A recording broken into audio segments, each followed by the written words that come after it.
As the team ventured forth into this new horizon, looking forwards and looking about, a few things came into play. One, Miss Quincy Bishop had decided to go out, purchase a few things here and there. Morthos, if you decided to go back to the shop, you can.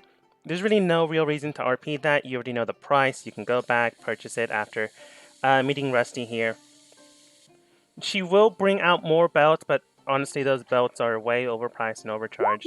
And you have money, yes, but not that much. Uh, Besides that, you also spent time with the current objective that was this one random dude you saw with the enemy. It turns out he's just a late teen to early 20s variant, depending on his race. Basically, he's a young adult. Not really knowing where to draw a crowd or who to join and who's a good person. So he basically joined the wrong crowd. It's like those 1950s comedies. Slash serious? I think they were trying to play serious. Don't fall into the wrong crowd, or else you'll run into gangs and snap your fingers while 1950s rock plays? I don't know if anyone else is getting these references. I watched a lot of old videos and or shows. Regardless of that, turns out his name... Oh, I already gave this person a name. For some reason I was looking up Thomas, but that's that one random guard that could do his job. Anyway, its name's Jardo. It's not a good name, but a lot of my names aren't that good, so... At any rate, he's a satyr from the Feywild. Apparently, the team that he joined with wasn't exactly a good source. Apparently, someone he liked joined the team and they needed more recruits, more people. The one individual that he had joined was underneath the umbrella that you have now destroyed. The umbrella itself is Anderson Robotics. And due to that deterioration, he is no longer working with them. However, at one point in time, due to his inability to cast any sort of magic whatsoever, Morthos is getting all this information, by the way. If he decides to share, he can share.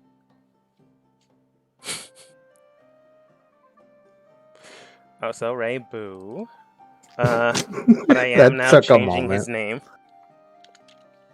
Anyways, again, Morthos is getting this information. If he wants to share, he can share. Most of this information that you're giving was given last week to the group. Most of it. Not everything, though.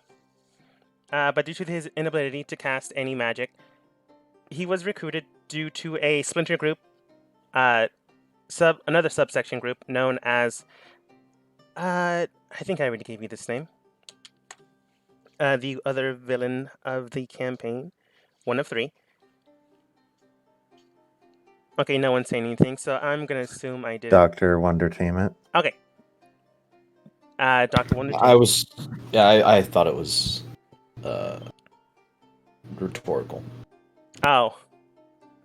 Fair enough. He was brought in due to the fact that they needed a stabilizer in order to allow the portals that they were using to stand and function for a longer time than a split second. Maybe a little more than a second. He was able to retrieve it. The rest of the splinter group grabbed him, bounced out, and then he was reintroduced into the Anderson Robotics section. Since then, due to that factor, he has also been a more or less spy due to the organization's let's just say uncomfortable teamwork. They don't really trust each other, so from time to time they do interject spies into teamwork, which is not the best way to build trust. Morthos eventually probably convinced this guy to just don't do bad. The team did acquire his tablet, which was a Ruby tablet similar to an iPad nowadays. Not exactly an iPad, more of a... I guess... Yeah, I think Ray would actually have the better equivalent virtue. And just to make this simpler, Ray/Blue is there. I don't know if you would disguise yourself, but you're there. Yeah, I would have, if I was still able to. Yeah. I don't know where your disguise token is, so I'm just going to put you there. You're disguised, though.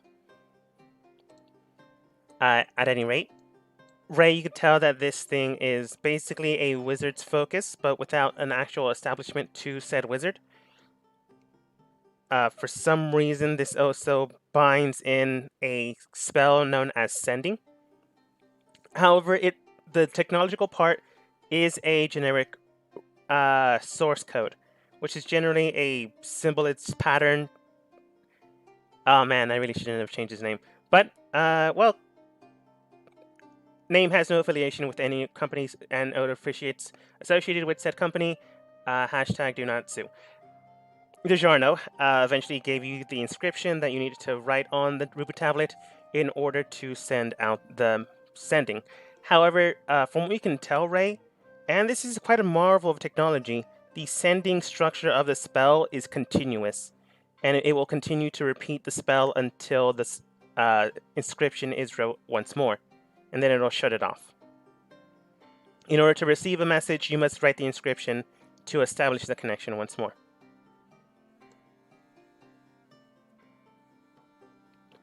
But yeah, that's what Morthos gets. A little bit more, but, you know, not that much.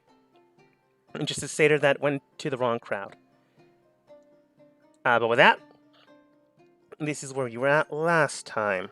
Right now, Rusty is going through the door, but if there's anything else you want to do, which honestly there's not, and we're going to tell you, you did it.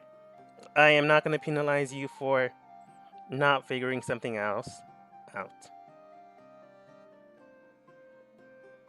Okay. Well, it doesn't take long for Rusty to come to the area. It did take him 3 days, but eventually he does work his way here. He does greet you, one and all, but honestly, Morthos, you can just say you did all the pleasantries and hand him the paperwork and documents. Rusty's not dumb. He can probably figure things out. Yeah, I mean, I would also explain about Dawn, you know.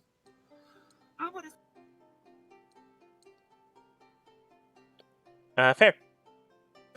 Sorry, I was going to talk more, but, you know, sound alerts are awesome. Or blurbs, I should say. Blurbs are always okay. You did allow him. Yes. You were talking about Dawn. And, you know, explain to him that he's at the church, blah, blah, blah. Also explain the situation with Mr. Satyr Boy here and how he is now kind of under a house arrest until he proves that he's not working with the enemy. Well, thankfully enough, I would say technically king right now, of your country, does have his own, again, apparently espionage is very high in this organizational status, has his own affiliate here, and is currently keeping an eye on things to make sure everything is safe. You also know the church has one also. Well, the Council of Five, which is a subsection of the church. Yeah, and apparently she likes drugs. She could also be lying. She's probably friends with Star. Potentially. But eventually you do bring Dawn here. You explain that no, this is not the kid that he's supposed to tutor / mentor. It's just another random kid that he can also tutor / mentor until the actual kid is found. Unfortunately, Dr. Wondertainment did abscond with the other. So, with that, Rusty then goes back over here, brings them to people, introduces himself to one-on-one, eventually getting to a few others. He does eventually have Dawn being taken care of by the one very tall Janasi woman at the far south section, while he is currently trying to reintroduce new source code to the actual shutdown guard sentries. As well, they are good sentries, but they have very bad programming. So for the information about Satyr, I would probably only tell them what pertains to what we're dealing with. Makes sense. After all, he knows what type of work you guys do. He himself, for a while until he joined Ironworks, did the exact same thing. Only tell as much as you need to know.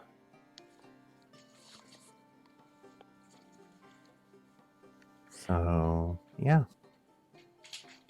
Okay. In a day's time, the organization will be sending someone to retrieve that orb. So, within that time, Rusty will figure out how to move it without shutting it down. That's good. I believe that was the last string you guys had yet to pluck. With that, though, 3 days afterwards pass. Morthos, you collect your item. I always forget your new name. Iskar, you now have, you now have what appear to be spectacles, similar to what would be old-timey glasses. However, these function as an attunement item. I'll go ahead and attune to them. All right. You attune to them. The king greets you, says pleasantries, and you now have true sight for a limited amount. How much time? Well, as long as you're attuned to the glasses themselves, you'll have it. However, you must remove your glasses at night in order for them not to be accidentally broken. If you do not remove them, you will have to roll a d12, not d12, d20, 5 and below, and you accidentally roll over and shatter the glass. If you remove the glasses before falling asleep, you're fine. It will probably never come up, but if I'm feeling feeling salty, it might come up. Fair enough. Yeah, so as long as you have the glasses on, you're fine. So basically, well attuned and well actively wearing them. Got it. Yes. They don't improve in your vision other than the true sight vision. They're kind of... I don't want to use this point of reference, but it's technically true. They're kind of just hipster glasses, but with an actual effect to them. They're lensless. Yeah. The frames are rich. Sorry. It's fine. Besides that, I believe Ray had... Well, technically, Ray had a week, but Ray, if he didn't decide anything to ask for, you still have that slip of paper that you can call in your favor. So you don't have anything now, you don't have to call it in now. Okay. And at some point, can I have gone over to buy some more magic scrolls? Yes. Oh. Unfortunately, she is not as good or reliable as Sarah. You can get up to level 1 to 4 spell scrolls. She only has 2 of each level, except for cantrips. She has 4 cantrips. You can decide among them, but is there any specific spells are you looking for? Yeah, I was looking for Enlarge Reduce. She does have Enlarge Reduce, which I believe is a level 3 spell. I could be wrong. Level. 4th level? Second. Oh, okay. You're cutting out. I thought it was me. Sorry, I'm so used to me cutting out. Okay. 2nd level, unfortunately, again, she is not Sarah, so her prices are a little inflated, which still isn't bad, but it's 350 gold.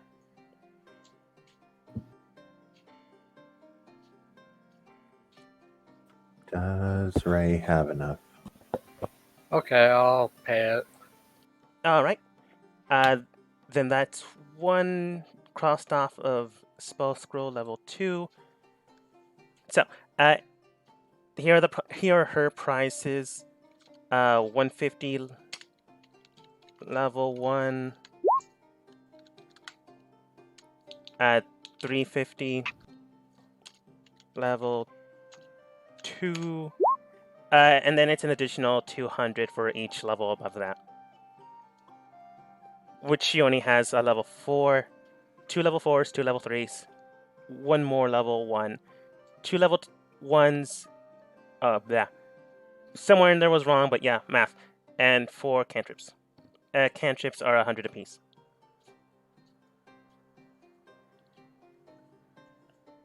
So, feel free to do what you'd like in the background. Unless it's something specific, then she might not have it. Like, if it's a variant magic scroll, homebrew, cough cough, then I'll have to actually look at the spell. Does she have like reagents for spells? Like the material to cast them? Yeah. She does. Each reagent pocket, which is a reagent pocket, is just basically here's the stuff you need to cast spells at level 1, 2, 3, or 4. She does have them and sell them. They're a menagerie of things, but she'll stuff them in with whatever you need. Again, up to level 4. Cantrip, she has nothing for it. A level 1 pocket is 100 gold. Level 2, 200, 300, level 3, 400, level 4. Yeah, unfortunately, it doesn't look like I'd have enough money for what I was looking for anyway, so. That's fair. Does Ray need more money? Always. Like how much? And if you say all of my money, I'm going to ignore you. Well, I wanted to cast on Legend Lore, but I need 450 gold worth of components. Math be hard tonight. Is Legend Door spell lore a spell you already have or one you need? No, I have the spell. I just don't have the components. It requires incense worth 250 gold, which the spell consumes, Zen And- has that she's not even using. She'll just give you that. and 4 ivory strips worth at least 50 gold each. No NPC near you has that, so you'll have to buy that.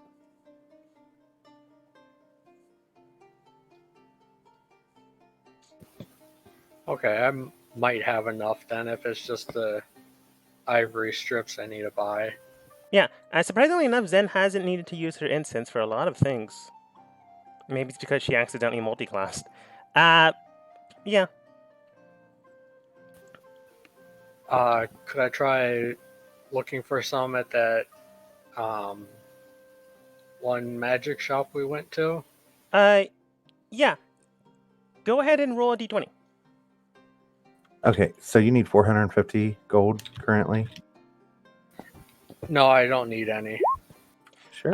Yeah, there are plenty of material that you need. Nothing too over the top, but there's plenty of material that you could use to cast a spell.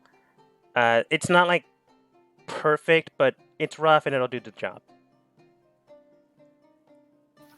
Okay, I'll take 4 of them to the counter and ask the shopkeep or cashier how much they want for them. Over the course of just talking with them, I believe this one was a woman instead of a crazy man, but knowing me, it's probably a crazy man. But they just tell you 200 gold. 50 per each. Okay, I have 195 gold and 4 electrum because someone likes funny money. Fair enough. Let's see, Electrum is a very odd one. I'm just gonna say it's a 10. No, isn't it like 5, which is stupid. Gold. It looks like it's 2 gold. Oh, That's even stupider. You know what? You said you had 150? 195. Go ahead and roll. Oh, wait. 195. You said he had 4. Go ahead and roll persuasion. See if she can't bring that down so you're not down to 0. You're Oof. down to 0. Well, I think you have 1 gold. No, if you just use 2 electrum, you'll have 2 left, so you have 4 pieces of gold left. So yeah, you're gonna need to work.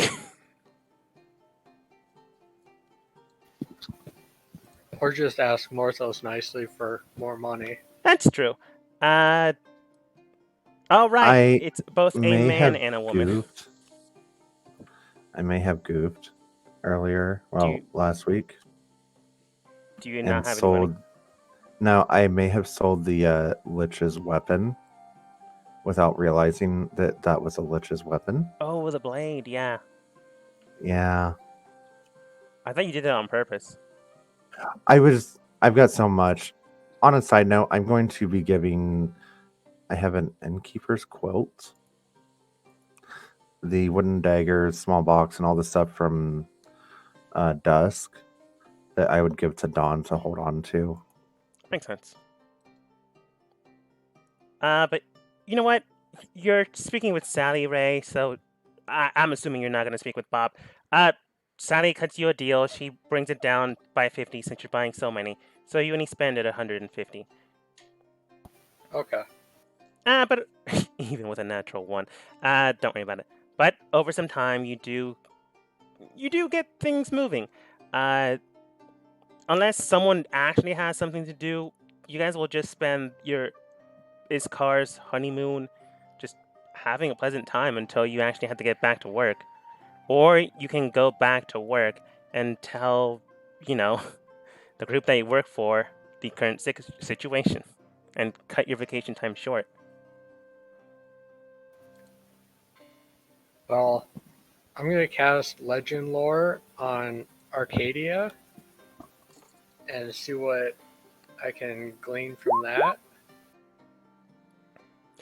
Arcadia is a strange and wonderful country based off of a. Let's see. 10 minutes, blah, blah, blah, blah, blah, blah. Person, object, or place. Summary: the lore might consist of current tales, describe person, thing named, is a legendary importance, you gain no information, only true child stone, Okay, so other than those does, you get Arcadia itself has been built upon a angel's gift, a woven tapestry of ancient spells bound together into a source stone. The stone itself draws the island nation high into the sky. In the shape of a whale, it has one true name, Arcadia, but another name that many others lost in the snows know it by is the flying whale. Due to the shape and size of the structure, it truly does represent from a faraway distance a whale floating in the sky. It is populated by a vast assortment of Aasimar of all sorts and races. However, each one is bound by the gift of the angel, bound by the gift of celestial that one bears. It may not be all humans, but many of them are human. But they are Aasimar orcs, dwarves. Surprisingly enough, not that many tieflings or any other races of a demonic heritage. In fact, next to none. Over the course of time, many people go there in order to learn and advance their skills. Arcadia is known for many things, however, it is mainly known for the vast quantity of knowledge it does possess. Known as the Arquebus, or the library itself, it contains a vast assortment of index information from things unknown, things known from all over the world. Various schools of knowledge and magic go there in order to advance their skills and advance the skills of the students. Over the course of time of Winter's Folly, which is just a season and time within your own world. Many students are gathered and drawn here to advance their own tutelage, to Pick a class or skill in which to endeavor and strive towards, and be tutored and given a gift beyond true measure. Ray, around that time, you were kind of getting broke, paying for classes, so you stopped going and couldn't make it to the field trip. Kind of a Yeah. bummer. Yeah, but school field trips, you didn't miss much. Well, for Ray, you missed a lot because you've missed a lot of learning. But beyond that, there are various ways to get there, but many of them are lost or unknown. One way is to simply climb the highest mountain in the peak of the island of Frost. Not the island of Frost, in the country state of Frost. Ray, you were there before. Climb to the highest peak and pray to the gods that you managed to get there, where it cuts the crevice and you can misty step aboard. Another way is to know the circle inscribed within the actual city itself. To warp there and to warp back is something only known to very few. Your headmaster would know this information. However, they would not easily give it out, as it is a hidden secret and guarded very strictly. Other schools of magic might know this, but overall, the mysteries of Arcadia are of learning, of intellect, of insight, and of the strange angelic gift given from above all high roughly 2,800 years ago, a time when even elves can't remember exactly what it was. And is it on this plane? It's on this plane of existence, yes, which is surprisingly enough, to get to the actual flying whale, you would need to teleport there, but getting there is a feat on its own. You do know the name's true name and location? Well, kind of. It moves. So you could theoretically get there, but you're not exactly sure what will be there. Okay, I'm gonna head back to. Well, actually, I'm gonna see if I can buy something else. I'm gonna DM it to you. Okay. You also have 54 gold. No, 58 gold. Just Yeah, letting you hopefully know. it's not that expensive. Okay. Iskar, what about you?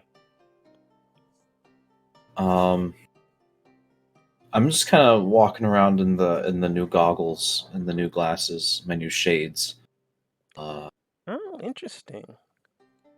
and then just looking at things. Oops, that's the wrong account. Would I have gotten a chance to look at the prints while having worn these? Yes, and just like Morthos, you are blocked off from seeing his true visage. Whatever armor he has on him, he made sure that whatever is underneath wouldn't be seen. Maybe he's afraid of what truly lies underneath, or the amalgamation of a full what are they called again? Or how do you pronounce this? Furbolg? Furbolg? I always get that wrong. And a human might not turn out the best looking. He likely does this to make sure that everything is preserved, well taken care of, and to make sure at a point in time the political rule of the area is maintained without too much of a issue. However, now you already know he very forcefully rocked the boat. Eventually, he'll take off and undon that armor. But today isn't that day. He's already forced 8 families' hands. He's not about to inquire about a potential insurrection from their backers. But if you like, you can talk to him. You can just say you talked to him, and he would probably show you, since you did save the country. And, well, he doesn't like that you killed his brother, appreciates that you saved his people. You know, that whole what's brother murder?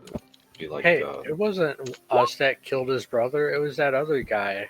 that whole bro side thing really hampers our working relationship, I suppose. But yes, clearly we had nothing to do with what happened, and the whole situation was regrettable. Indeed. Well, I do appreciate the things you have done. It is definitely something that needed to be done. But beyond that measure, what brings you here today? I assume the True Sight goggles have been working for you. They don't always attune to the right person. I think they've been working, though. It's a little odd. It seems that you are precluded from. Ah, yes. Well, I have, well, how would you say, made amendments to the very abilities that I possess upon myself. One of them is the ability to time stop, is the ability to stop time. Another is to blind. And the last, well, the last I'll keep secret. The ability to blind is not so much to blind one, but to hide something from another.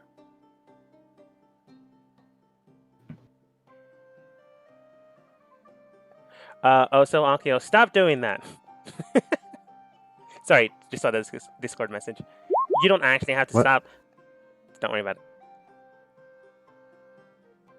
Well, you know what? Everyone go check out a Dogma. He streams other D&D games. I'm gonna flip you off. But with Iskar, he does state, but you have earned the right to ask what's underneath. He then points to his helmet, the mask, if you'd like. I'm sure I can trust you with it. I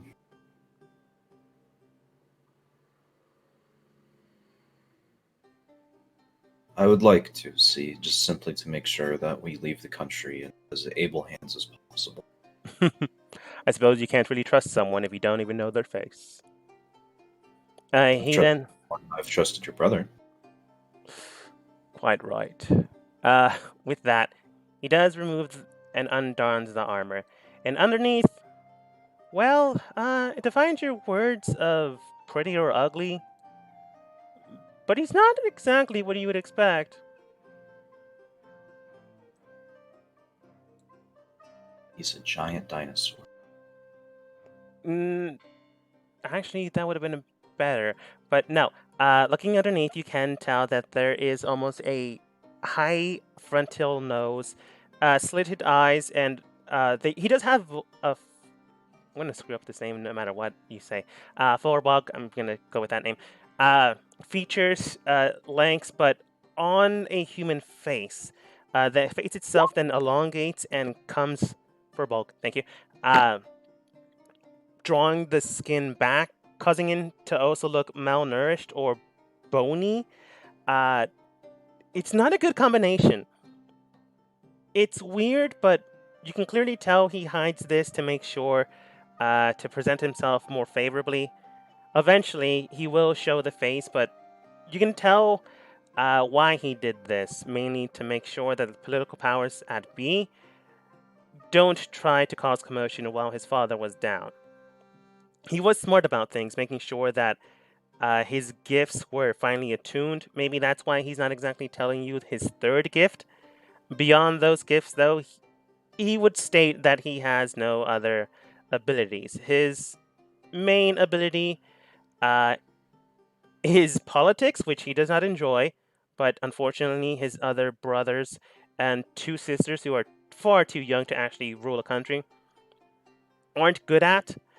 And cooking. Well, technically baking and cooking, which is what he was doing before being called to the capital and having to run a country. But yeah.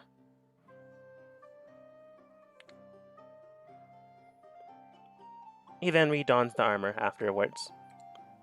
I would appreciate it if you did not spread word of my condition.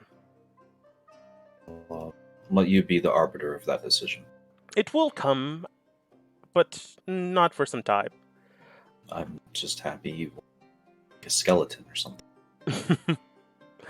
Have something against the undead, I see.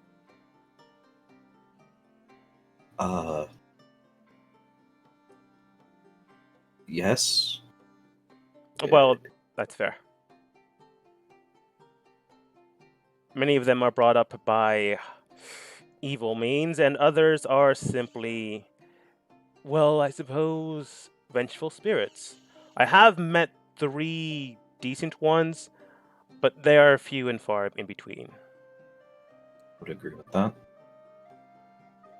Still, though, always keep an eye out. I, for some reason, sensed a while ago a demonic being with an angelic heart. I don't know what that was and could never figure out or trace it. It just simply blurred into the city at one day some 3 weeks ago, and then I lost track of them. Don't exactly know what happened to them. I've dealt with that individual. They're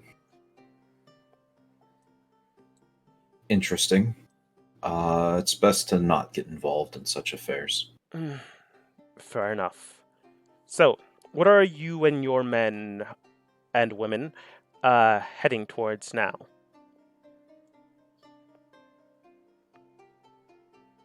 Sounds like we're headed towards a war. Us along with the rest of the country, but Yes. it is what it is. Unfortunately, the scrimmages with Mist have grown dire, which is why, thankfully enough, you decided to come to speak with me today. I do have some missive I need to send out there, but unfortunately, our highest mage casters are those in the school, which, let's be frank, don't like to do anything beyond the tutelage and knowledge that they share. And whoever who is connected to a family, and let's be honest, most of them kind of hate me right now. The only one that might not is your own mage, but I'd rather have this hand delivered than have some individual that the general over there does not know get a message from a random stranger. Of course. I can take the message for you, or I can give it to Blue and see if she won't be able to give it to whoever you want to send it to. Though I believe she would have need to some sort of history between them for that to work. So I'm not sure if that will be an option. That's fair. He then hands you the note, which is inscribed, written down, and pressed on a seal. The seal itself has angelic wings and a frontal face of a dragon upon it, which is the seal of the crown. He hands deliver it to you, then gives you a small piece of paper that's like just folded up, and then he hands you a small bag. Not a small bag, technically, but a bag of relative size. All of this going to the same person then? One note is going to the person, which is the one marked by the Imperial emblem. One note is just to see what's inside in case you're curious. And the bag itself is the monetary value, which I believe is equivalent to the job that you're doing. Share it amongst your friends, comrades, allies, or team, Of course. if you'd like. I mean, of course, but I mean, headed that way anyway. If deemed to pay us, so be it. But this does seem like an awful lot for what is no better than a commoner on a horse. I would say that if I didn't know your skill set. I am paying for quality, not the ability to do a job. Very well then. Well, I'll let them know, and we'll be on our way then. He does It's not. been a pleasure. Cyrodian was also there, but that states, it has been better than most politicians I've spoken with. But yes, I suppose it has been a pleasure. I do find you two quite impeccably tasteful for one another. I do hope your marriage does find fruit in more than one way. I'm sure the apple won't fall far from the tree. He nudges you in the shoulder. The implication being, hey, you're gonna have kids, right? Wink, wink, nudge, nudge. Cerulean has no idea what he's talking about. Yes. Though I was not expecting to have this conversation with you right now. So forgive me, it's caught me much unaware. That's quite alright. Have fun and let me know how things bear. I would like to give you a gift when that presents itself. I ask that whatever you would bequeath to me, you instead bequeath to my heir. That was the intention, but I'm glad to see things will go well. And I'm just gonna bow and walk away before he makes any more charged remarks. That's fair. It is awkward conversation to have to a ruler with a ruler, Was just not ready for it. Just especially after you just changed your name. And I think at this point everyone would be at Q's house. Unless Morthos, you have something? No. Okay, Bishop Estate it is. Oh, I forgot there's a beanbag here. That was Holds. It's I need to. Cars. I'm gonna go ahead and remove the ring, the animal ring. Do I instantly collapse? You most certainly instantly collapse. You were working on fumes, I'm afraid. At this point, Cerulean's just dragging you along. I'll put the ring back on. Just checking. Just needed to know how I've been. Did spend a few days just straight up resting, so I was wondering if that had helped. You can clearly tell Cerulean's trying to think of words to comfort you, but it's Cerulean, so she just simply states the actual thing on her mind. It does seem like he stood 2 seconds longer than last time. Progress is progress. Let's hope I don't have to do any heavy or something. No, we can get Morthos to do that. He seems resilient, and he did choose his gift most appropriately. As you walk into the room with that last remark. What? Nothing, Morthos. I was simply speaking about your endeavors. If you'd like to know, I can tell you. I suppose. Anyway. She was complimenting your strength. Oh, speaking of which, I got a new item for that. Oh? Yeah. You'll see later. Do I see anything wild when I'm looking at Marthos with my weird bifocals? Yes, you technically do. You also see something weird with Zen, but that's not the point I'm going to make. I'll describe Morthos first. In the embodiment of Morthos, you see two severed halves split together in between oneself. His very core and essence, similar to how Morthos sees others, presents itself into its true being and manifestation. You see a dark core emblemed and flamed with pitch black and then blue fire, almost like a metal album cover. It's quite daunting and furious. Extending from that are black and blue angel wings extended out from the left and right shoulders. His essence then begins to flicker, and the blue flames completely jettison into the darkness and turns it white hot. And then a almost not impish size, but imp-like demon rises with the height of Morthos itself. Behind him now stand crooked wings of a demonic presence.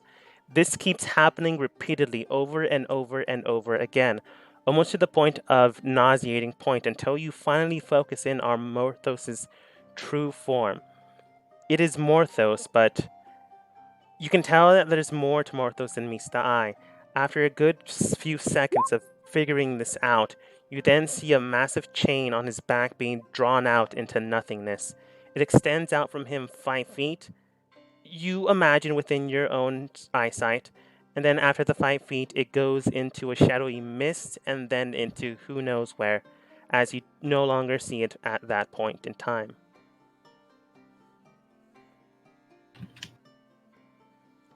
And with Zen, you see something similar, but not quite as daunting. You see an angelic, almost dryad being, presenting itself with a elven body.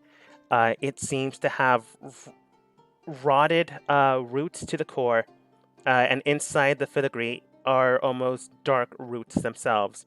The eyes seem to have pitch black irises and no other form whatsoever. And then, much like Morthos, it changes into what appears to be a hag. The hag itself has beautiful extended locks. The eyes are pitch green with an emerald hue, and the skin tone has almost an green hue to the presence of a dryad. This flickers on and off again to a good extent until you finally focus on Zen, a being of darkness and light of the Fey courts.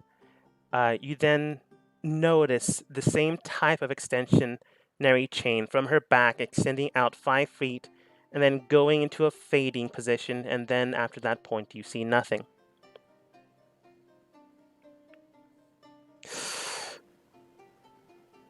Oh, I forgot, you can also see Cerulean. In Cerulean, you see 2 cores.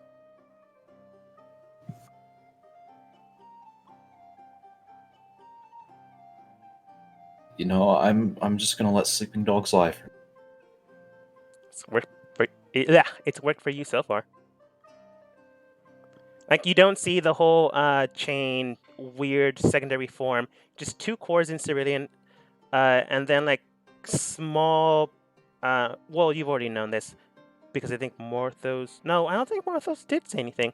But you see a menagerie of what appears to be small little connections out into the world, of various schools of magic and that sort of thing, and then it eventually fades into Cerulean's being. But you kind of already knew that to begin with. But the 2 cores thing's new. So everyone, the king has heard that we're traveling towards Mist and asked us to deliver a letter. I didn't see any reason to turn him down, but if we don't want to travel that way, we should decide now so that I can send his letter off. He's paying us for it, and I'll jingle the coins.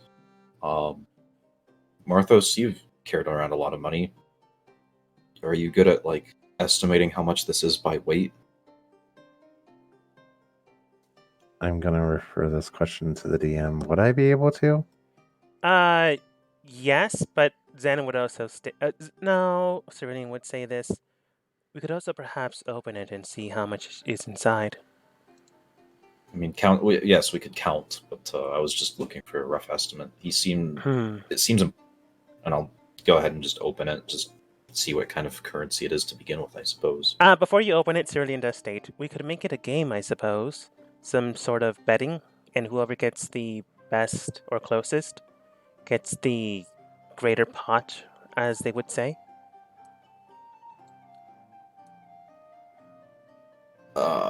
I think we're okay to just split it evenly. Seems fair. I don't know. Opening it up, you do see what appears to be silver all a lot. No, that's not right. Maybe it's the light. You take one of the coins out, and it's platinum. Jingly, jingly. Platinum through and through. Marthos? And I'll hand the bag over. You want to take a guess?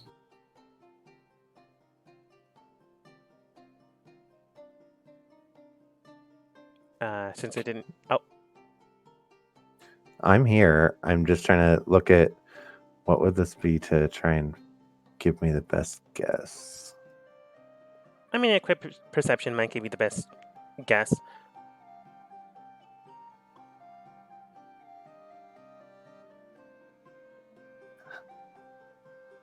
Do I get advantage on this because of, all the coin I carry around and stuff? That makes sense. Although, to be fair, you also have a lot of the coins in a bag of holding, so you can't exactly feel the weight. But a 19 is still pretty good. Over the course of jingling and jangling, you can tell that there's enough. You can tell that based on the weight, the distribution, and Iskar putting the coin back in again, and then feeling that additional weight due to the actual amount, the total amount you imagine, without counting it and taking time, would be 50 platinum apiece. So 500 gold. Jingly jangly. Yeah, so I will tell them that for my guess, I guess. Excellent. So are we heading towards Mist? Sure. It would be the most fruitful endeavor, but I do believe we need to contact our own employers. Yeah, I thought we needed to head back there first. I don't believe anyone has the. Actually, she then looks towards you, Ray, but does not say Ray. Do you have a circle to Mist? To Mist? No, I do not. The only cities I've been to in Mist have been the Goblin City of Hara, the Orc Chambers of the High Valley, and the High Council Chambers when I had to assassinate that one prince. Would that help?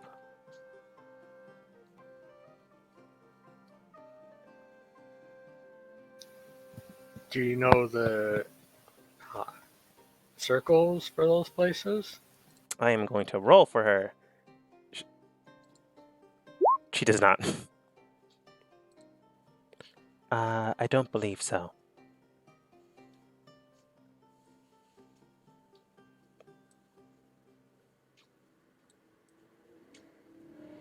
She says nothing else. But unfortunately, since you don't have the information, the probably easiest way to go is to go to your boss and see if they have anything.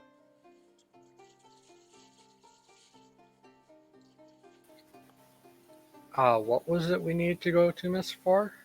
Miss specifically has the secondary main. Well, maybe secondary. You're not exactly sure who that lit person was. But the secondary endeavor of what's currently causing problems and bringing in dangerous sources from another world. The individual is known as Dr. Wondertainment. You have a way line to connect with them. You also know how to do it, so it's entirely up to you how to do that. But you do know that this individual needs to be stopped as they are currently doing a few things. One is experimentation on individuals within your own country's borders. Two, continuing the war within the city of Mist and the city of Isle, which is the kingdom that you reside in. With that, continuing border scrimmages eventually, and from what you can tell, pretty soon, a war will break out to, well, finished score. Unfortunately, due to the fact that while he was a shitty person, the current king's brother was a great fighter, so unfortunately they lost that front. Although, it's a good thing you killed him, because he would have been a hard thing to contend with. Again, shitty person. Not a great ruler, but a good fighter. 3, Morthos specifically has someone there to find if they decide to still take that route. Mainly the lost child. 4, come on, your bosses are totally going to send you there. Like, there's no doubt, because these people specifically are being targeted by your bosses. 5. If this person was as rich as the current person that you took down, that could fund your schooling for a while. Well, that's your own personal thing. But yeah, those are 5 reasons. They can come up with more, but those are the first ones that would probably come up to your mind. Any one of you.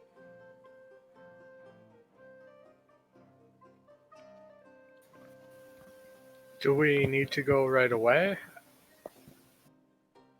I don't see why we can hold off a few days. I wouldn't turn it down. I can definitely still use some rest. Though We should it's probably best to get out of the town sooner rather than later. Quite right. We can probably rest, but I would suggest not being here. We are, in theory, no longer wanted criminals, but we are still individuals that will be scrutinized the longer we stay here. I highly doubt the current ruler would need enforcers in town. Rusty is here and he would verify any information we'd likely need. Morthos' companion, that one child that has now been apprenticed by him, will likely also serve as a secondary source of information. So long as Morthos gave him his true name, you could probably contact him eventually. The king himself, you can probably still call upon him, Miss Ray. So with that, we generally have no lingering things to do here. Morthos, you also know that when you went to go collect your belt, apparently there have been some scrimmages in the black market hunting down some specific individual. You didn't get details, but you assume Zen's problem is being dealt with by the king.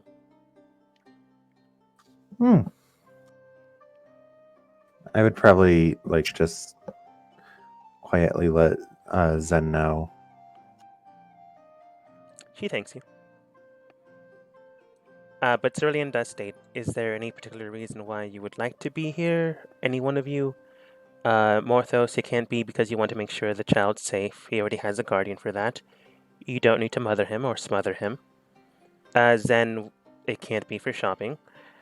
Many of the people, in fact, have already banned you from their shops. What? It's a long story. Well, I had some things I wanted to investigate before we moved on. That seems fair. And We could probably take be another easier. day here. All right. Thank you. If it advances your own inquiries, it's more than likely beneficial to us in the long run rather than bringing you somewhere else. She wasn't doing it for your sake. You can clearly tell. If it's more fruitful this way, why not? Her thinking is way too analytical.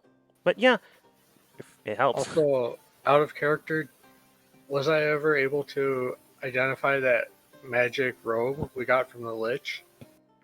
Yeah. It was a... let me look here. It was the one that had the wild magic on it. All right.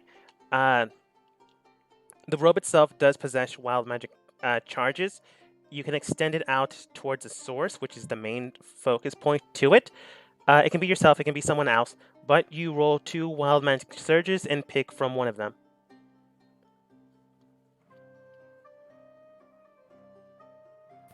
Ah, okay. It's a pretty good robe. I think so, at least.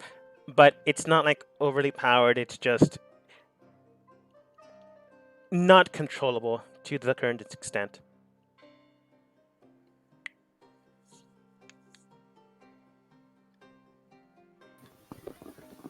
Well, I'm gonna try and find somewhere private to do some magic. I'm just going to say you took this room and took the key.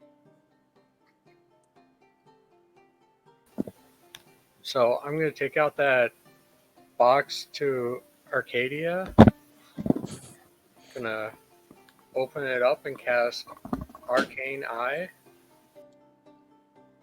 All right. And what are you doing with that specifically? And I'm gonna send it through into the box and see where it goes. Okay, I don't know if I have the splash art for it. I might. I didn't expect you guys to be here just yet. Well, I did a while ago, but then I archived the maps. Stalling for time, saying words. So wait, it says that I can't enter another plane of existence. It's not another plane of existence. Oh, it's not. No. Sorry. Yeah, I made sure to ask earlier. Let's see. I think for them it would be nighttime. Nope, I don't have the splash art, so I'm just gonna go with this one and describe this to you. There we go. Over the course of the eye just transferring there, you can tell that this is a very fine point in time where you only get a glimpse. You can move it up to 30 feet in direction. The limit, how far away from you the eye can... Oh, wait, never mind. Just not a glimpse. At all. So yeah, you just see... Come on. Let me move you. This is not me talking to myself. Well, it is, but... Roll 20.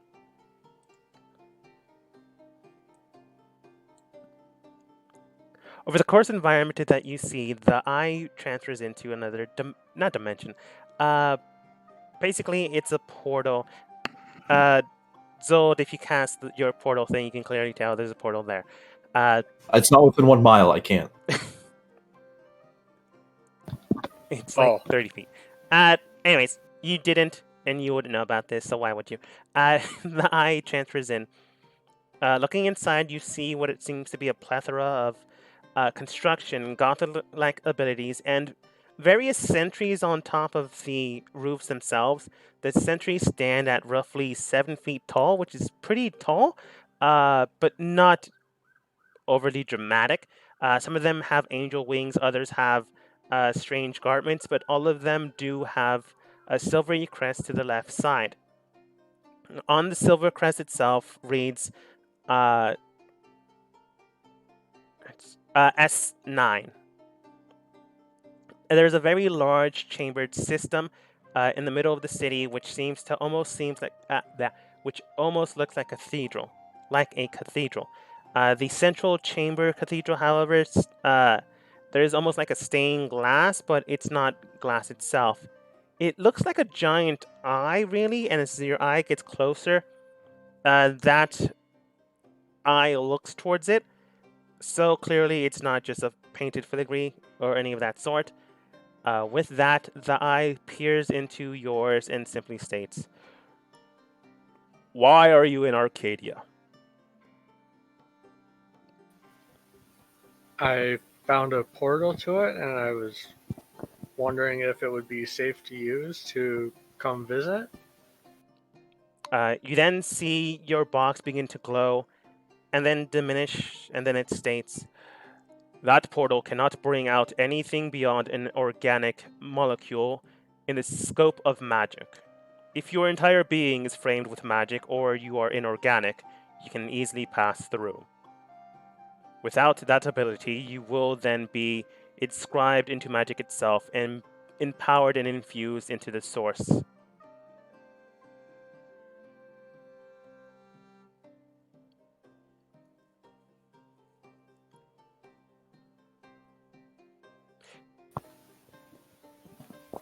Can I determine what that would mean for me and my health? Basically, if you decide to try to get yourself in, you'd basically disintegrate, turn into magic, and then you'd kind of either be dead or roll a new character with a magic body, I suppose. So that you can Okay. die the moment a beholder looks at you. Yeah, technically. Well, glad I didn't just jump through. Yeah. Your eye was fine, basically, because it was a spell that went in. Uh, the reason why the person was sending this stuff up is to send stuff rather than people in. However, the eye did basically scan your box, so it would know where its central core and function of it would be. If you wanted to ask that, only if. I'm just giving you clues and hints of stuff you could have thought of yourself.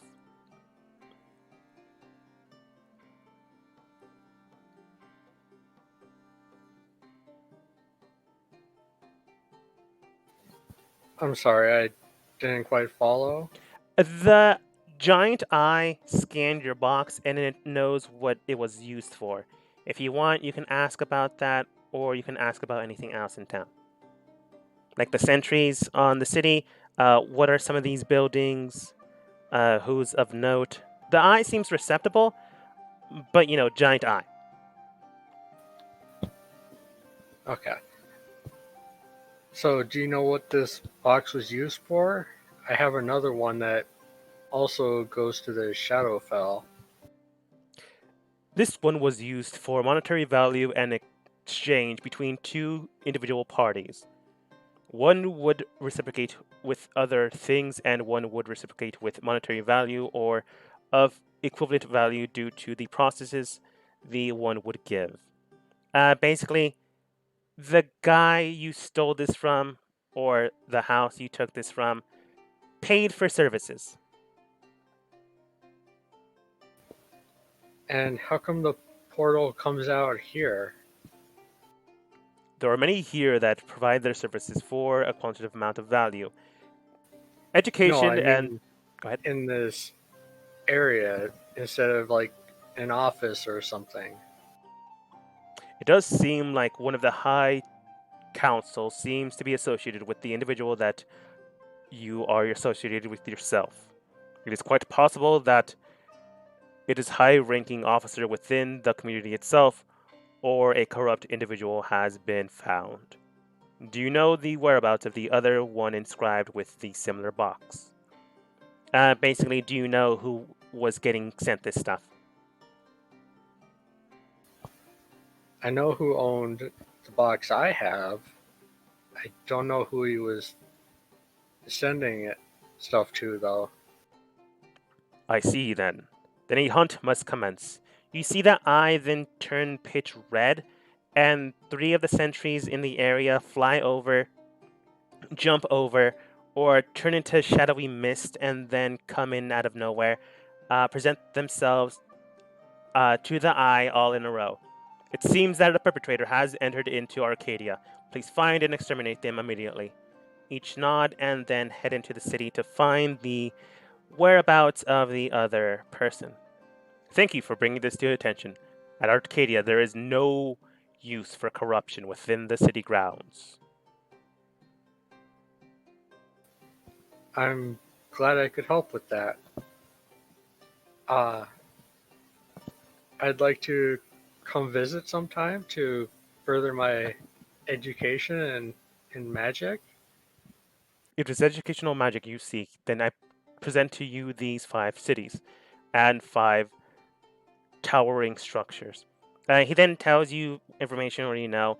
There's a city of Mist, Frost, Aqua, Isle, and Dusk. All those cities basically have a school that you go to. In fact, one of the schools that he mentions is your own school. Each high counselor will have a gate towards our city.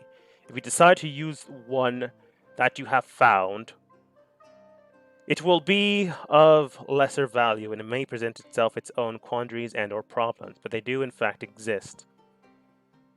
However, there is no way of stabilizing a portal to Arcadia without our knowledge or forceful means to collapse it.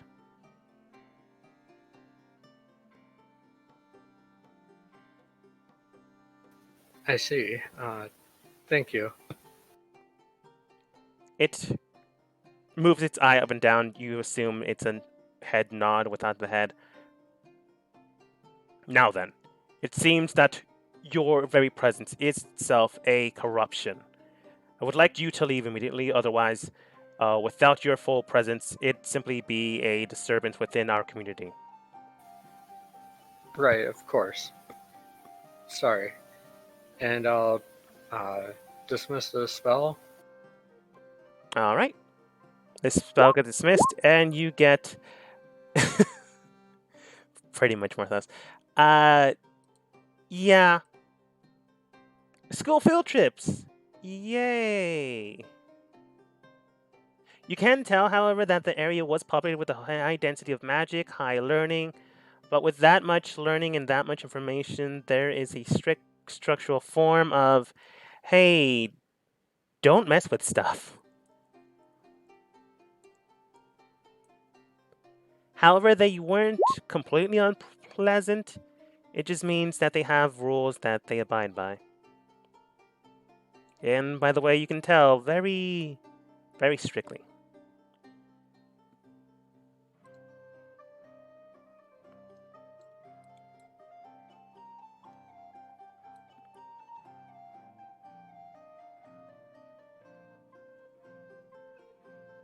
Okay. While Ray's typing, Q probably does something with her day.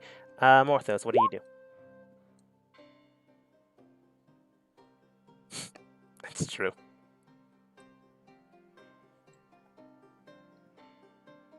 Oh, so Morthos, if you're typing, I don't hear you.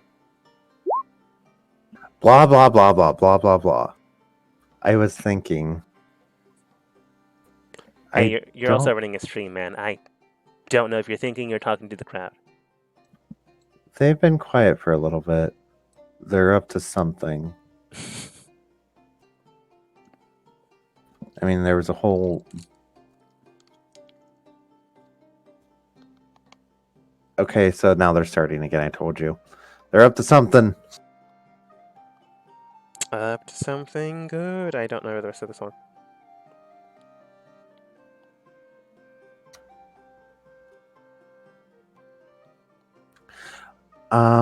Outside of trying to help anyone with anything they need, I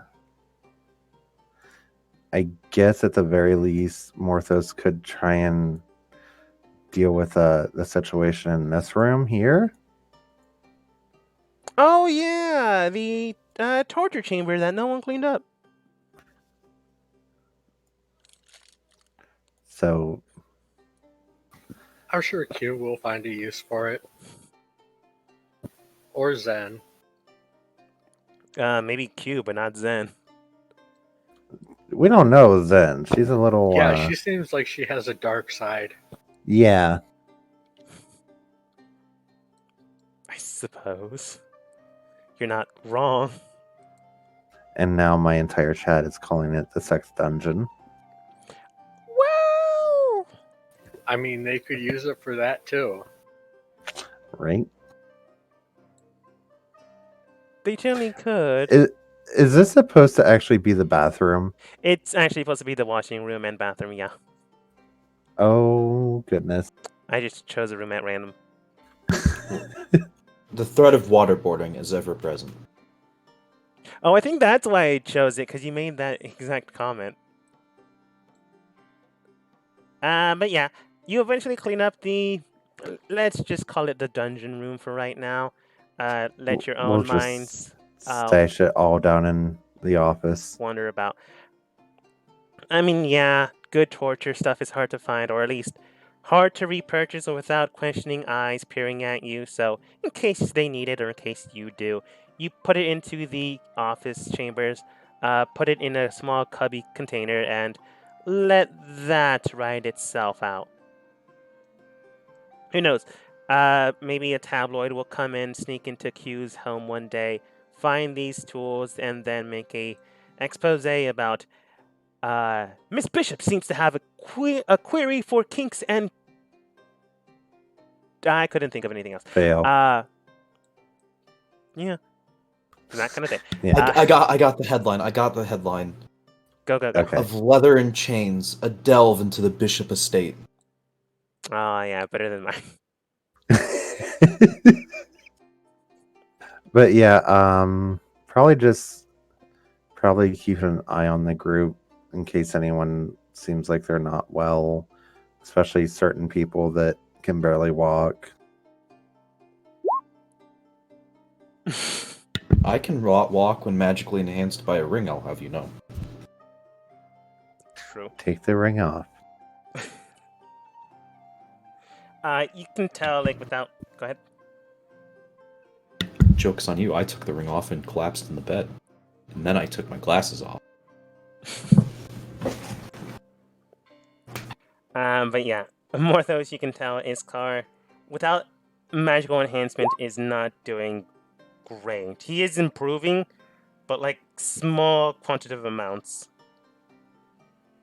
It'll take more than 3 days rest to have his body recover. Especially since recover from combining with death. Or joining with death. It's not good. You know, you had the chance to say have become death, destroyer of worlds, and you missed it. I was trying to get around that, but thanks for bringing it up.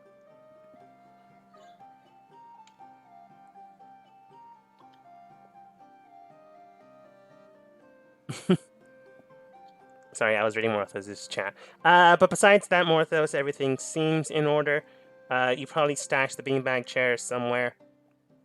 Because without the magical enhancements of the ring, you don't believe Iskar will be able to move from its ever swifting grasp. Yeah, just throw it in a room out of the way. Mm-hmm. Who are you asking that of, Ray? I was just talking with Huntsman. I have 2,000 gold worth of 500 gold diamonds. I'm sure you could do something with. Hit 2 diamonds together to see what happens. Just start smashing them together until there's a bunch of dust, and just use that, right? Marthos, we have a job. Morthos, if you want to, you can smash 2 diamonds together. It will be an athletics roll, though. Okay, let's try.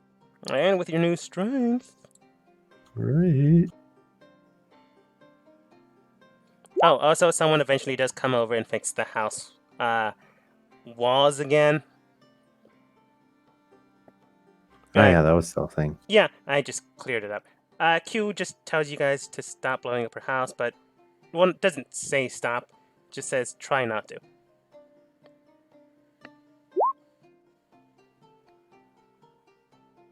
In fairness, the first time was your fault.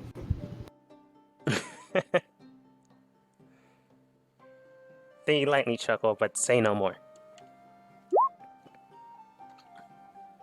Yeah.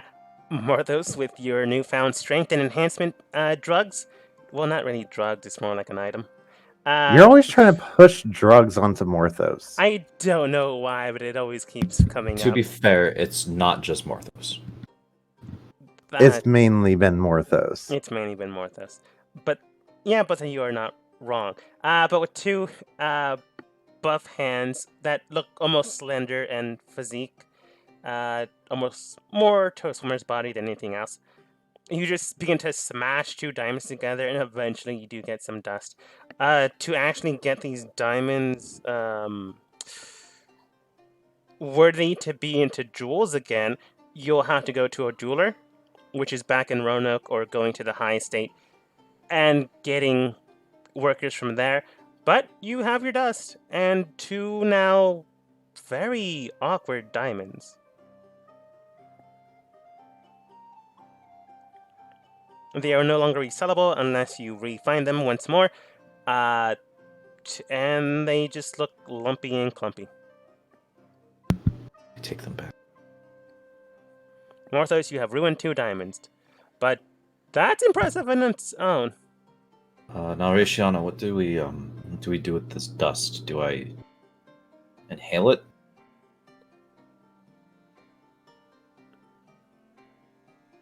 No, I just need it for to cast a spell on you. Oh, I thought it was some sort of medicine.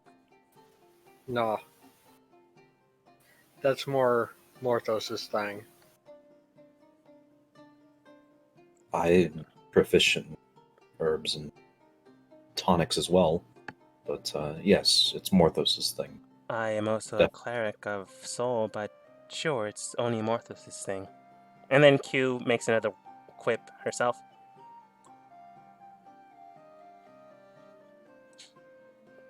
You guys have a lot of healers now that I think about it. But Morthos has been the only pragmatical one. I've healed people. I mean, like, over the course of time, Morthos has been the main one. Absolutely. Been keeping your ass from going down multiple times. Says the person that went down Despite my twice. best efforts, I have in fact not died. Nothing. Just making fun of Morthos and his inability to stand up sometimes and almost die due to, well, one, being told specifically that if you attack someone, you would go down yourself, and two, going to a portal and not knowing, well, not beating a child's mind with your own.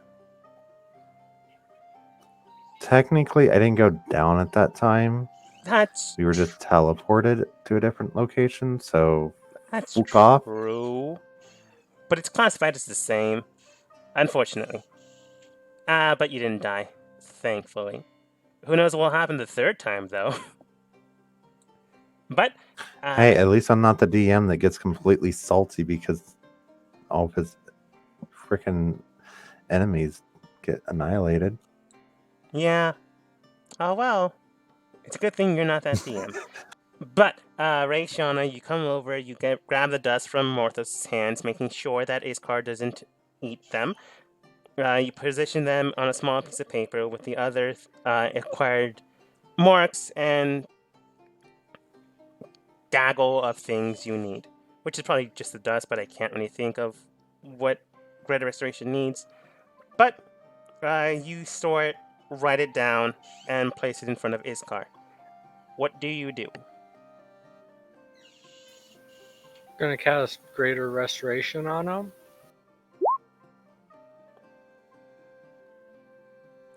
You begin to cast Greater Restoration upon his person and upon his frame. As you cast Greater Restoration, his legs begin to buckle, his hands begin to move. Against his own will, he almost begins to jolter and then he hits the ground. You can tell that your magic is working, but Iskar, go ahead and roll 1d20.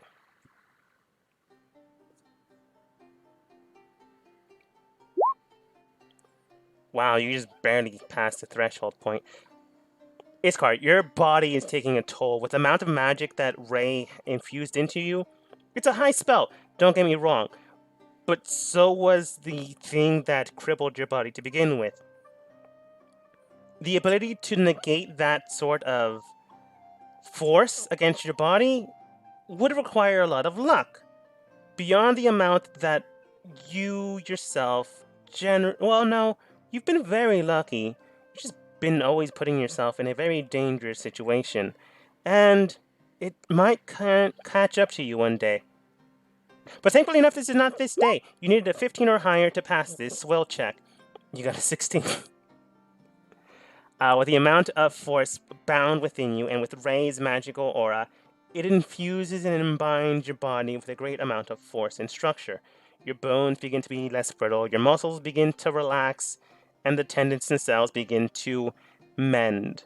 After the course of 10 minutes, eventually your body does bring itself back up. You're not at the primal state you were, but you no longer need the ring to stand up once more. Can you please remind me what your former strength score was?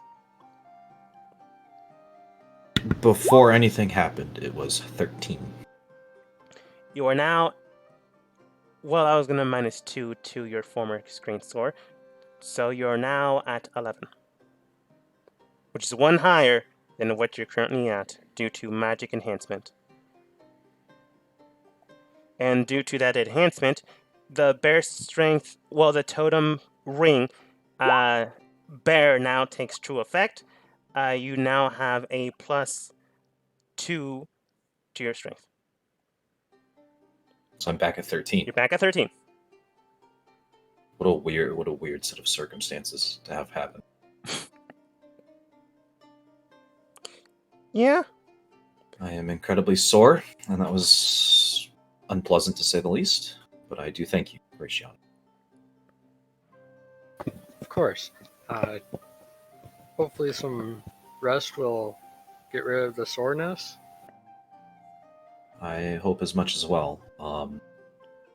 I do plan on simply staying inside and resting for whatever plans you have as while we're in.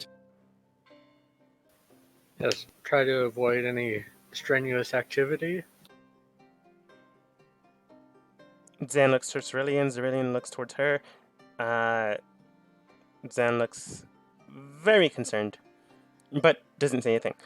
Let's see. Iskar is basically going to spend the day recuperating. You already caught what I was going to say next. Iskar, you're now considered... what's the word again? I just had it in my mind. It's when you don't rest. Exhausted, thank you. So you actually do need to recuperate. But hey, you're back in fighting spirit. If barely. And you've been very lucky this campaign. Ray, what are you doing?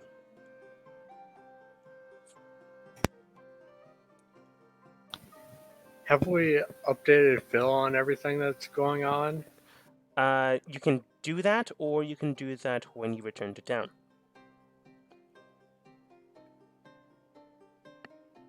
You would know if you decide to do that now. He would tell you to try to get back here as soon as possible. He would give you like 2 days time to get here, but the sooner you get here, the better. Or you can tell him when you get here, and not have to have him being worried.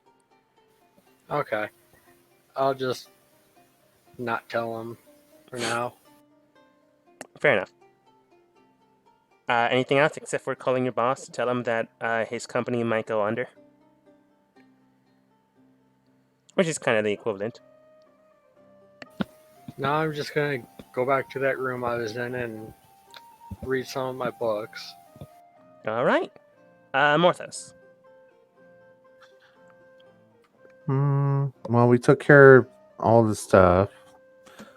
So its car's off in a corner. Okay. So what? It's just now we're on downtime till. Yeah. Ray, you did mention you wanted to do things. I don't know if you had anything else in mind. But basically, Iskar is down whatever Morthos can think up with, but I honestly don't know you guys have anything else to do in town except idly chat.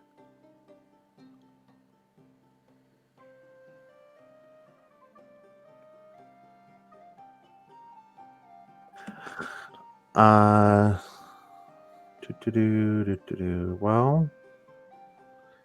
still gotta figure out what's going on with Peep. He's getting bigger. You can do a medicine check and find out.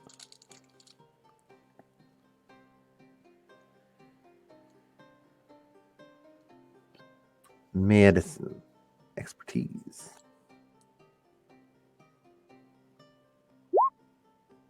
Examining your small little rotund creature, you can tell that the amount of mass expended upon his body is due to the amount of food he has consumed.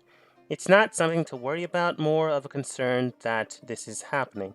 Over the course of time, Peep himself was about the size of your hand, and then the size of a small goblin, and then the size of a rather medium sized humanoid, and then the size of a rather tall humanoid, and then the size of a rather small but still pretty big monster. And, well, now he is quite dense. If you didn't have the strength you have currently, it would be near impossible to carry him at his most dense size.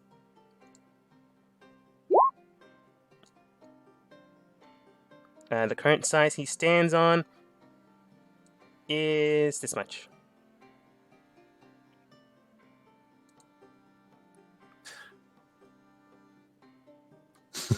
Peep, devourer of worlds.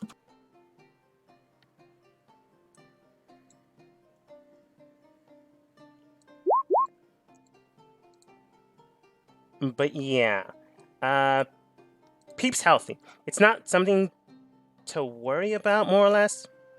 It's just a concern that this is happening. You don't know why it's happening, but again, he's healthy. You don't know what he is, so maybe this is supposed to happen. Gonna probably. Yeah. I will bother Ray with my questions. She seems like the smartest one to figure this out. Because there's also some. I know he keeps getting more hit points for the lay on hands ability. Mhm. So that was another thing I'm questioning. Is there other abilities he has? Okay. Ray, if you want to take a look or gander, you could probably roll Arcana if you're trying to do this magically, or if you're trying to do this medically, medicine check. Well, of course I'm going to do it magically.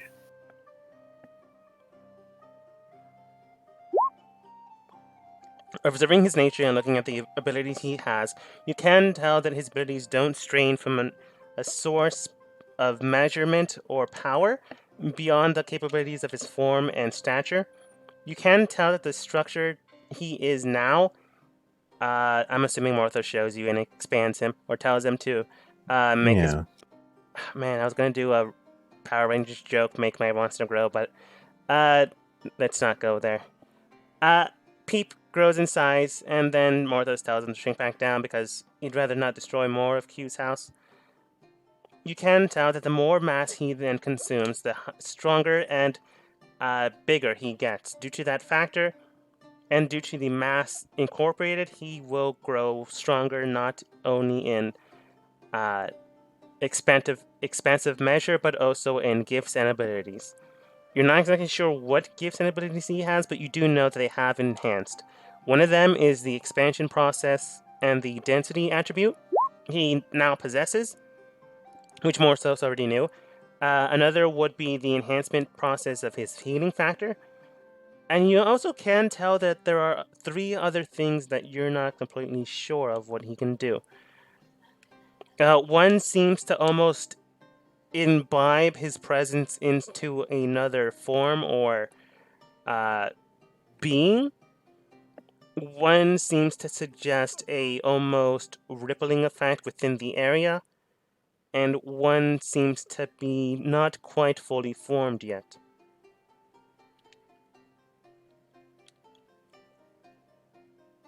And that's what you get.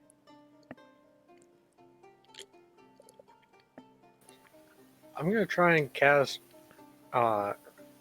Rary's telepathic bond on Peep and Morthos to let them talk and see if they can figure things out.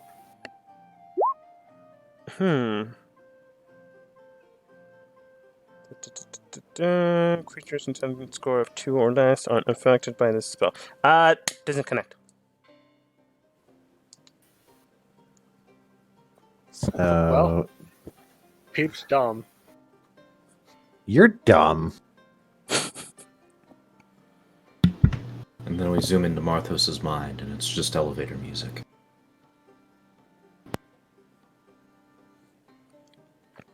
Peep's young. He's like a small child. He doesn't comprehend everything. He's not. He doesn't have a lot of book smarts. Is all I'm gonna say.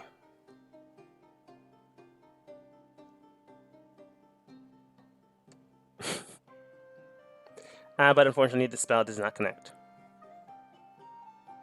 But I will share you. I'll share a little bit of his character sheet. He has a +2. Well, not a +2. He has a 2 in intelligence. It can grow. From your analysis of Peep Ray, you can tell that his abilities have grown, including his intelligence. I'm not saying he was dumb before, but he was less intelligent.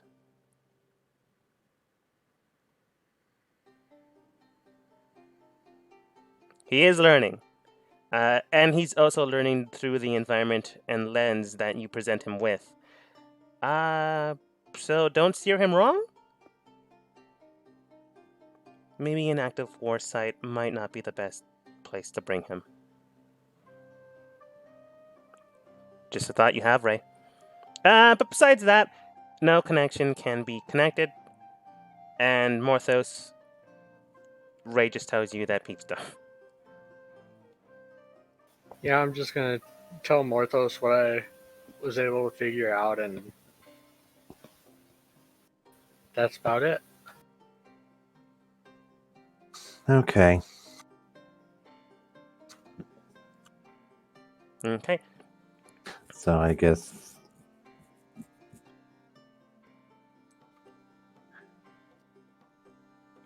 Thankfully enough, there is no observable kitchen here, so Peep just hangs out. Actually, there are tea cakes over here, so he begins to slowly go to the counter. I'm gonna yell at Peep to stop, He stops. and I'm just gonna like dig through the bag and pull out the stuff that I have for him to eat, so he doesn't grow any bigger at this moment. You bring out low-calorie snacks. He begins to consume, and that's that's basically Peep's day. But yeah, That's anything else, about it. Marthos? Okay. What about you, Ray?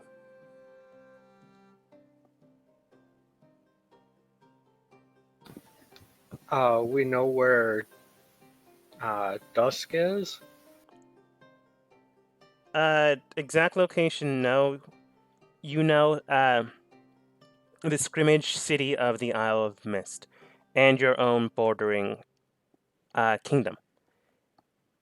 The language does suggest that he is in a city on the other side of the border, but since you've never been there, you can have a map if you want. That's not hard to do, and with Q's house, you can probably find one here without needing to purchase one.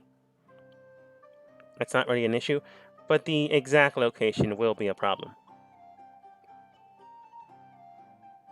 Which is why telling your bosses will probably help, as they have investigation teams to deal with that.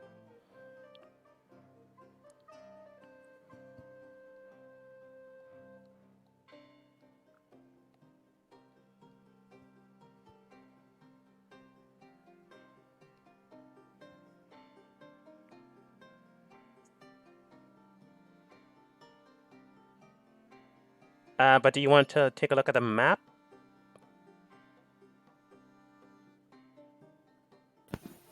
Nah. Okay.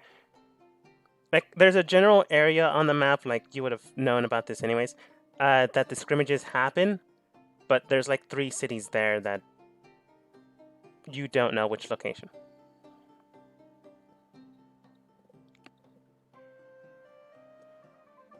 But if there's nothing else, Ray, we'll probably advance, and then you'll probably head into, well, back to Roanoke.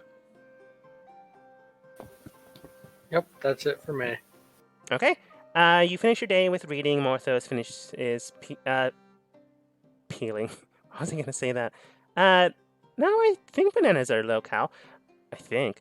Why would you peel a banana? Oh, technically. I'm rambling. You give Peep low-calorie food, mainly because with less calories, he doesn't have an expansive growth accelerated rate. Iskar and Cerulean are just in a room. You don't hear a rockin', so Morthos, you don't come a knocking because it's quite rude. And Zen and Q enjoying their day. I said no rocking. I'm going back outside away from the couples, and if Ray ends up hearing odd sounds, that's her problem. Over the course of the night, you do eventually just fall asleep and rest. Ray, with a book in her hand, Iskar with just a. I feel like Iskar, in order for him to recover, has a pint of beer in one hand. Falls asleep. It's just mad vibing. Yeah. Cerulean's just there making sure you aren't dead.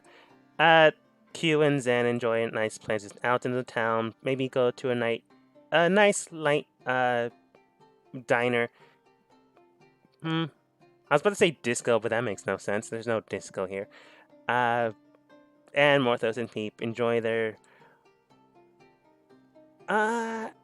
Would it still be considered?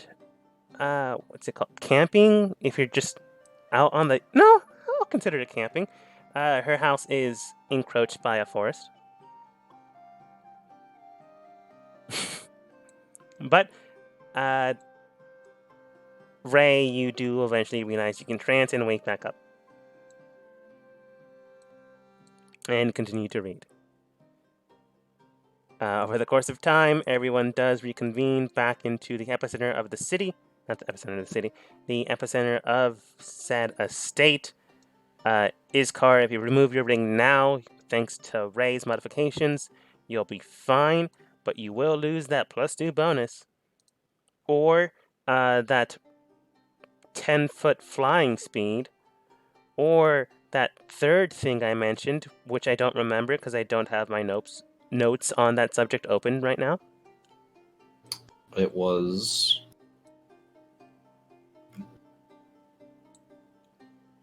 relentless endurance. Ah.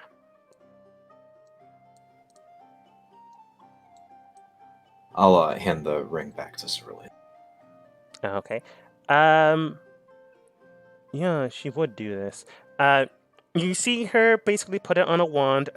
Ray, you've seen these wands before. They're white, have no structured form or anything else like that. Q and Iskar. I think Morthos have. No, I think all of you have seen this wand. She then begins to drain the item from its very purposes and attributes. The wand itself then gets integrated with these properties. And then the ring falls down to the ground. It's a nice silver ring, but it looks gaudy and might fit a tribesman, someone into nature better than anyone else. Iskar, it technically would fit your character, but it wouldn't fit your style.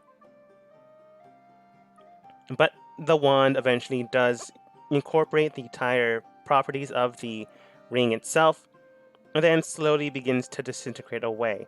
It does seem like something that is supposed to happen because Cerulean's face does not change, but it hardly ever changes. So there's that.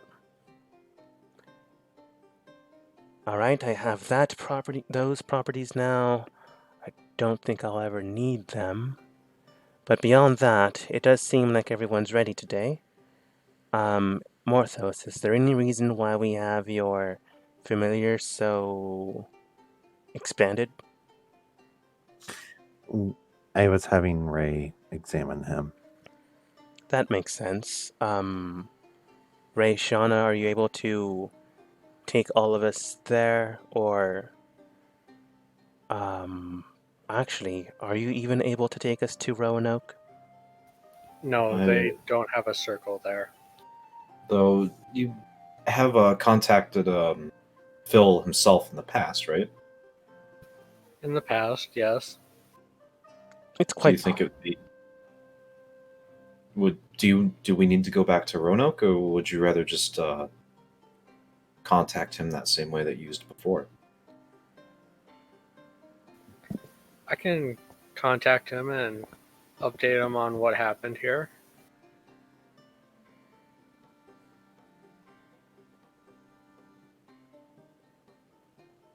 I would say do that then, just to. I assume it's going to be faster to leave from here than it is to leave from Roanoke. So Yes, probably.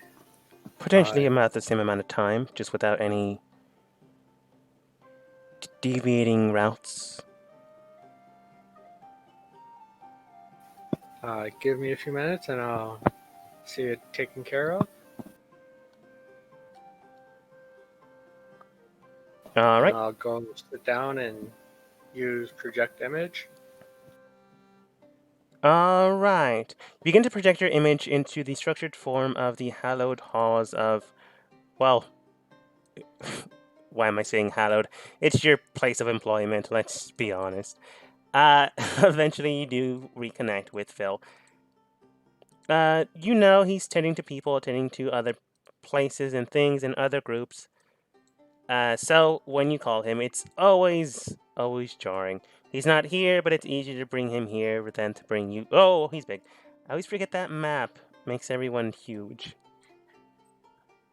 Anyways, you do eventually connect. I can never get used to that, Miss Rayshana, but beyond that, is there something I can do with you?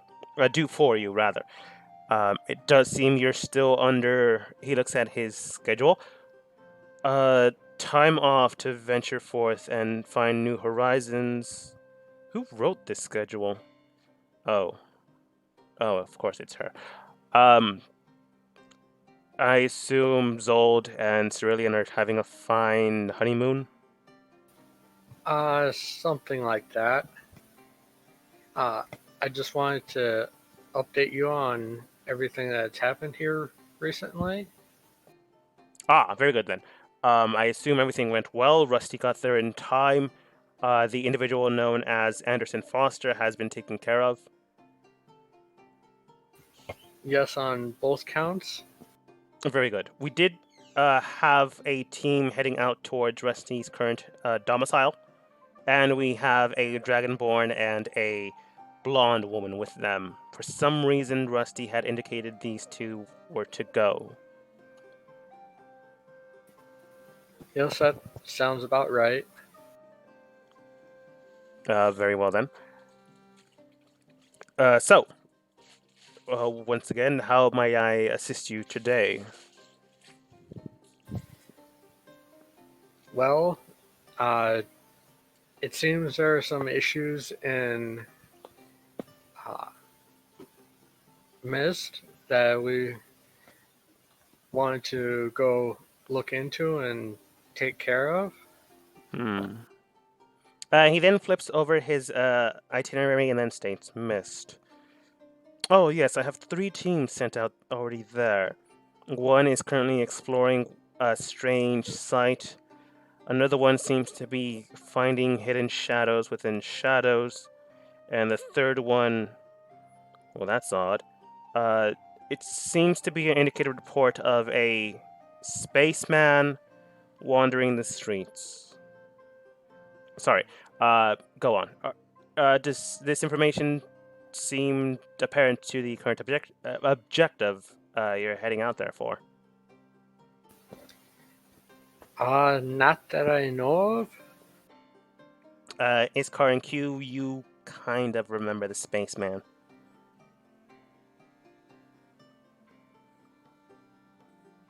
As you say that to Q, who is not here. It's not, yeah. I know. I just had to describe the people that were there for the one shot. Right. I do remember the spaceman. Still, he was friendly enough. But besides that, Phil does state. Then can you give me more description then? If it's possible, I could probably send out someone there to assist you, depending on where you're intending to go. Unless you want to keep it a mystery, you still have a week and a half for your vacation time to clear up. I'll just try and fill him in on everything. Since, well, that's happened since the last time I contacted him. Well, the last time you contacted him, you discovered Anderson Foster being there, the uh, demonic hound creature that Morthos saw within his sphere. He told you to capture either one or kill either one, but he told you the dog would be near, if not impossible, as they have yet to discover a way to do that. Since then, you freed a whole bunch of people that were captured and enslaved and then terminated and or tortured and or experimented on. One of them was a child that has been sent to Mist, and then you saved a kingdom due to the fact that the next ruler would be a total asinine ruler incapable of ruling. Poisoned him with a very large dose of what appears to be medicine at first glance, but if you took more than one dose, it would ultimately burn your cells away. You then Hey, exploded, we didn't poison him. Anderson poisoned him. which is the cover story you went with. Anderson That's from the truth. Anderson's Robotics was then terminated by the individuals that stand around you. Iskar in particular blew a lot of holes into him. Morthos // Q, punch. Ray, you stood there and shot magic. I think you missed a couple of times though. Yeah, probably. Again, Q, not here. Yes, Q is not here. Still describing. Zen healed. Cerulean got hurt. Oh, and then you met a strange individual dragonborn that hard to tell what they were, except that they were like themselves. Apparently, they were high, strong, and powerful, and would come back. I don't know how far or deep you go into Iskar's current situation, but you do say that Zold is no longer Zold, but Iskar. Then you go into the structured form that Morthos' pet or familiar is growing and expands in size. There was a lot. But then you mentioned a person of interest to him specifically. Well, all of that was an interest as well, but the person, Dr. Wondertainment, then gets brought up, and things go from there. Well, it seems that you have been busy, Miss Ray. You then see that his face is worried, very, very concerned, and then he states to you, right, it does seem... Well, first of all, thank you for contacting me, as many of my teams tend to go rogue or go about and try to save the world. We're not trying to do that. We're making sure that things are contained and working correctly. It does seem that you're about to do that. The individual that you're going to meet is someone of high value and interest to us. Since we lost Anderson, I assume you're trying to capture them or terminate them. I would suggest either would be an acceptable approach. In fact, as soon as you see them, I would try to kill them as immediately as possible. If you are unsuccessful to do so, then that means that they are not there. If it was too easy to do so, that also means that they are not there. Unfortunately, that person is hard to capture and or find. That being the case, it could also just be a pseudonym that they have deemed upon themselves, which is a problem of itself, but it also means that they are of my world, which will clarify a few things, but most of all, they will likely not have any magic, but their own tricks to things. But if they are a bender of reality, then that is another story. I advise caution. I advise the immediate site and termination route. And I can't really do much in this circumstance. I can send an advisor to your destination, and they'll likely meet you where you tell me they'll meet you in. Which city, location, or just the bordering site itself. But I will tell you that, as of right now, things have only gotten worse. Anderson is pragmatic. He understands things and works with the exemplary rule of advancing. The one you seek now is chaotic, with a love for jest, and unfortunately, with abilities far stranger than what you have encountered before, even if they are a fake. If a fake goes and dons this moniker, it only means trouble for all of us. We are a hidden organization.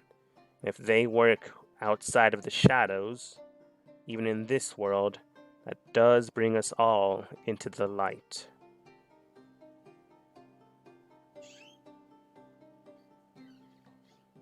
This has in itself become a mission.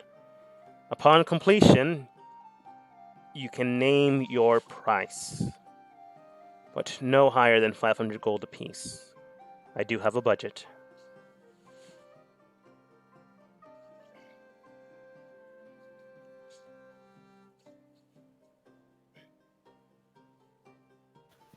I see. I'll let the others know. Right. Contact me again if you have any more information. Is there a place where my informant can be sent to you? Have you made a location on where you're going to the bordering country of Mist? Out of character, have we? I'm not sure. You have not. Real Please. fast, I'll look at the note that the king gave. The King's Note does seem to have a location and destination. Obviously, he would tell you that. On it and inscribed on the small piece of paper that he assumed you would read, but apparently he took another day. The city location is... come on, open... Solmheim. I'll have probably read that during my day of rest and Makes let sense. everyone know where we were headed. Give me a moment and I'll ask the others. And I'll switch back to myself and ask if we have a destination in mind. Yes, the letter that we're delivering is to Solheim.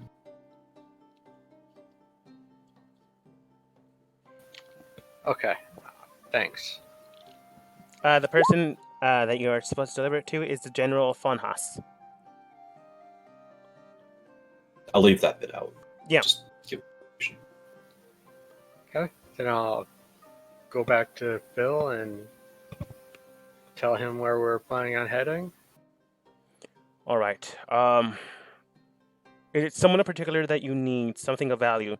Magic, martial training. I can't send many resources to you, I'm afraid, but I can send one. If they don't have to be a combatant, I can send someone of high intelligence or high wisdom, of high rapport, or perhaps someone of necessity.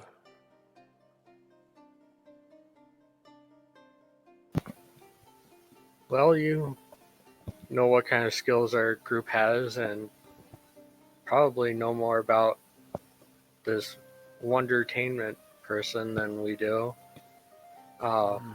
So I'll defer to your judgment on this one. That is fair.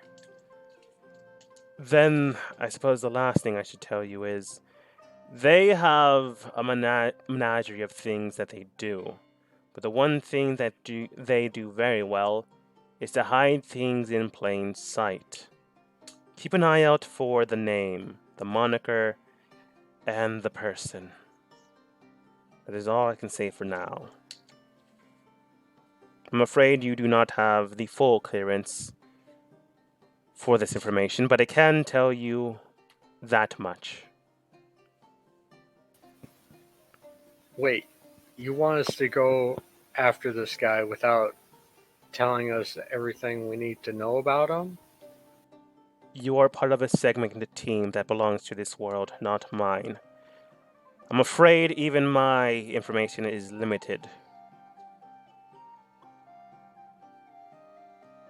As of current circumstances, however, I can grant you a little bit more into level 3 clearance, I suppose. The information that you gather and seek is in my own databases, but I cannot give that classification to you. But I can give you this much. Many of his devices have indeed his moniker stitched upon it, written upon it, or labeled upon it. These things that he gathers, collects, and or implements into the populace can be common day items or individuals themselves, which is why I can't quite literally give you specifics. If they have been working in this world, it could be anything, but they always have one clear thing in mind: his name, her moniker. And the reason why I'm using and interchanging things is we don't exactly know what or who they are. They sometimes present themselves as a woman, a man, an individual in a mask, or the very presence of an individual themselves, or we sometimes hear a voice. They do not have magic as I understand it, but in this world, that can be supplemented, which means that quite literally, Miss Rayshana, I do not know what information I can give you that'll help. I can send a specialist, but they would have clearance beyond my own, and if I don't have that clearance, I cannot tell you the information that lies underneath.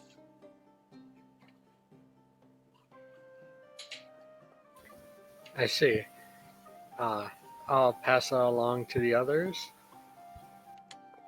Right. The only other information I can give, however, is one specific one.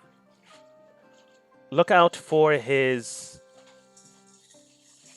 series of little men.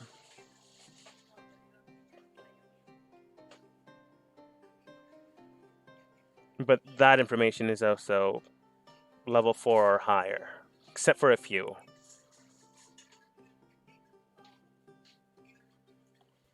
Damn dogma. Do you know the Moon Man? But if you find someone with a fish head, capture and they might be able to give you more information. A fish head? That's quite literally the thing that they have. Okay. Do take care, Miss Rayshana, and my informant will bring you information in Solheim. Alright. Thank you. I'll be going now. Your second half disappears, and Phil is now gone from the scene. Okay. Now I'll relay all that information to the group here. All right. Zen then states, we have clearances for things? I thought we just did stuff when they told us. I think it's more that we don't have clearances. That seems fair. Well, fitting. I mean, they try to keep even us in the dark as much as possible. I highly doubt they want as much information out there. Less is preferable to a organization that's hidden. Yes, but it makes our job a lot harder, especially when we don't know what all we're getting ourselves involved in. Oh, I'm not saying it's a good thing. I'm just saying I understand it on a principle level, but it's annoying.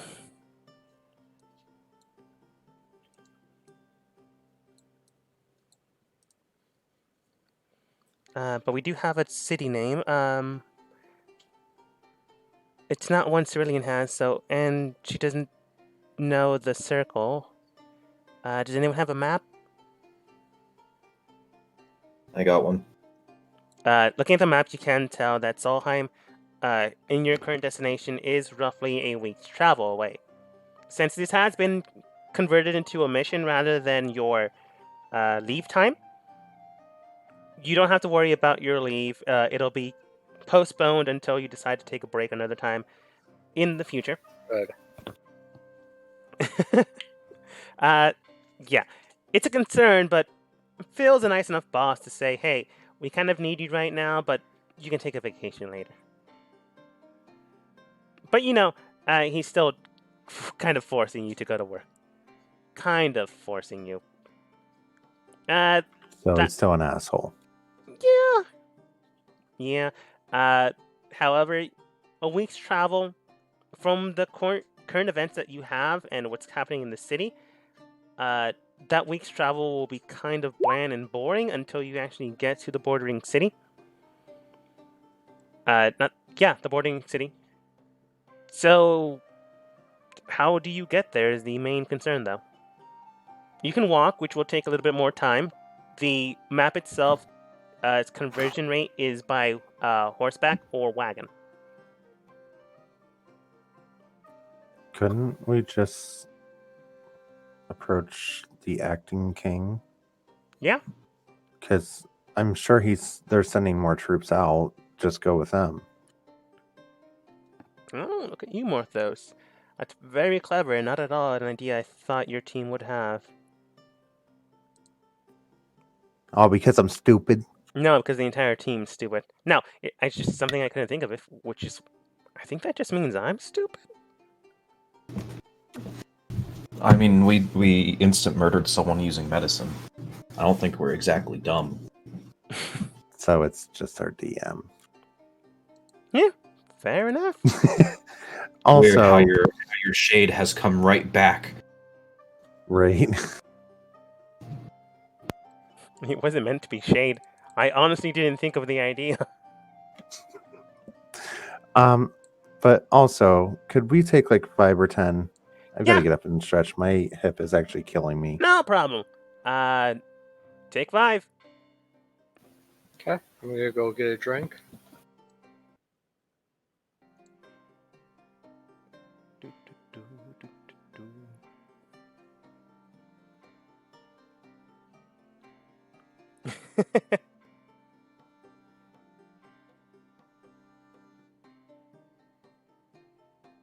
Yeah, there you go. You guys can talk to them while I get up and stretch my leg out. Yeah, no problem. I'm actually gonna go see if I don't have any food. I meant to order food. Can I still order food? Might be- Potentially. Depends on where you're at. It's like after midnight here, so probably not here. You never know. We're still on curfew, so we're not allowed to be out after 10. Oh, that's fair.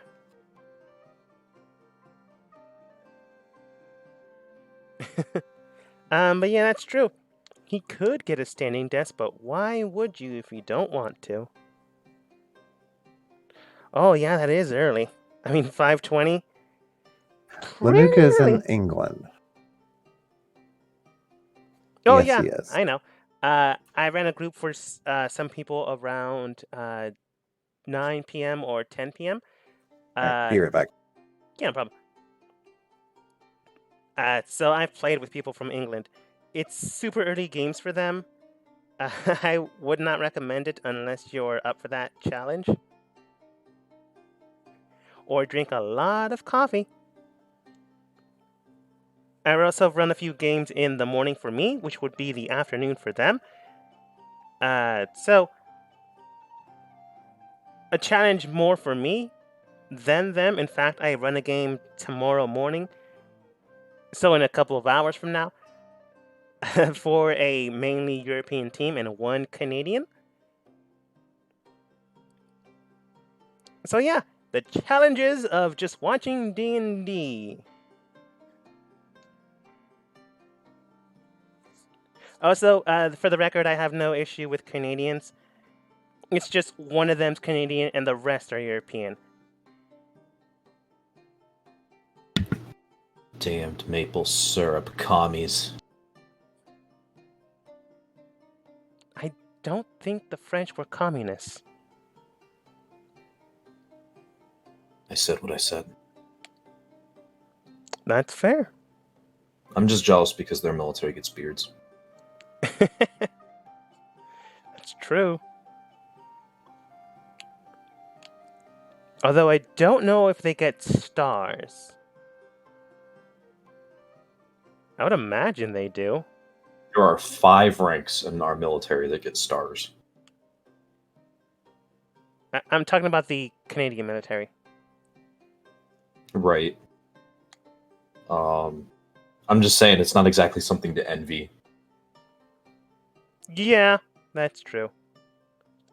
It's just the only thing I can think of. And I am just talking because I don't know if... I'm pretty sure you didn't. Go into the break thing. So I am filling up room with sound.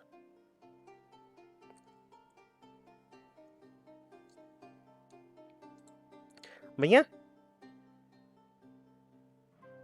All my first 5e games were run for Americans with 12:30 a.m. starts, lasting until 6 a.m. Then I stayed up and took kids to school. Those were dark, dark days.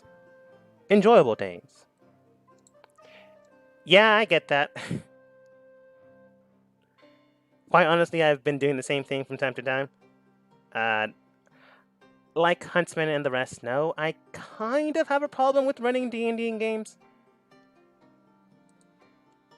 It's a problem that I don't mean to fix. So yeah, take that however you will. It's a good thing I don't do drugs, or else I would have an actual problem. Also, if there's any children in Oculus' stream, don't do drugs, kids. Drugs are bad. Listen to your PCA or your equivalent DARE program.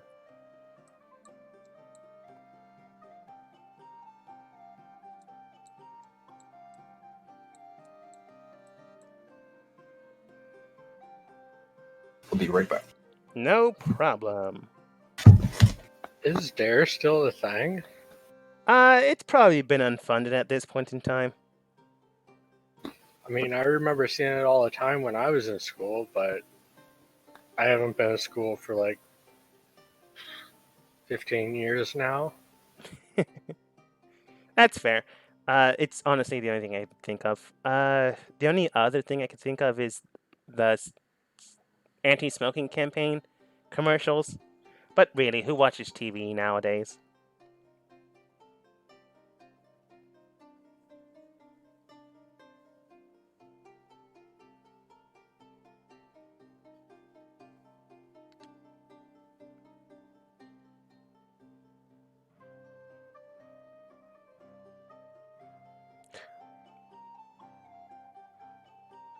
Also, I just realized that.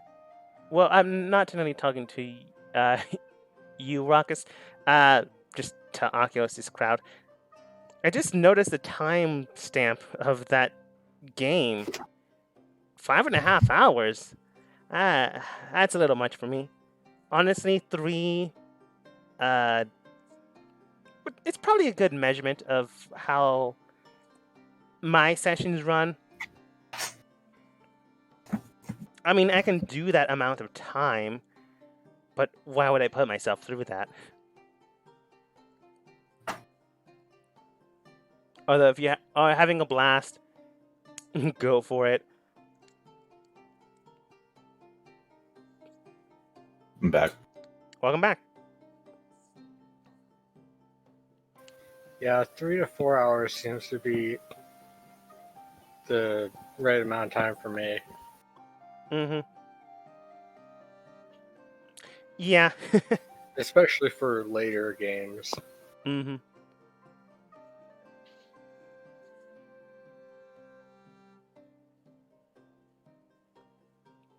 Like 3:30, 3.5 hours. is a more manageable time. So I completely agree with your current objective. That being said, for me, if it's a non-paid game, I'll go 2 hours to 3 hours. If it's a relatively low paid game, I'll go 3 hours at the very least for the group. If it's a more medium game, I'll go for like 4, maybe 4.5 hours. Most of my games are free. But, I do have a problem, and the only way to mitigate that is, well, More of it. more of it, yes. But 3 are free. One's tipping, which is basically free because I forget to tell them or never tell them to tip, which is something I specifically do. Because I just find it weird running paid games. But at that point in time, the next game will be $5. Because at that point in time, I'm basically working. The next game will be $5 because I still find it weird charging more than that. Then after I've that, seen some people asking crazy prices per player per session. no, I've seen crazier. Well, if you can get it, good for you. You must be an incredible DM or very Or you found a bunch of suckers. yes, I was gonna say very good trickster. But I've seen someone that I don't know if they got any players because I only saw the post once. But someone was looking for players for $20 per hour. Yikes. Normally it's per session, but per hour? I'm back. Welcome If back. it's per hour, you know they're going to be dragging things out. Yeah, definitely. Yeah. Again, I wouldn't recommend going into a playing game unless you really want to play. You can find definitely plenty of people that are willing to run games for you that are free. It's just you're then going up against other people that want that game as well. The amount of people that go for paid games are smaller, so it's easier to get into. But I wouldn't recommend it unless they have the appropriate income to do so. Or like you, I am not gonna say your tag name, mainly because you've seen me screw up names this session. But like you, if you have good players, good group, you can just help each other out. There's no problem with that.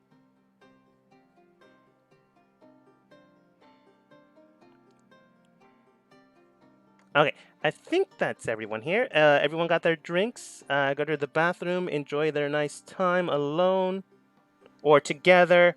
I am not going to ask anything beyond that point because that's a little intrusive. I'm good. I'll have my food arriving in 20 minutes, so I'll run grab it then. Oh, probably around that time is when we're going to end the session. Sick. Okay. So, you go to the king, and this is probably going to be the last. Well, unless you decide to come back here. Time you'll see him, so I'm just going to move to his map. Oh, I forgot to clean the map. For some reason, the treasure trove of items is still there.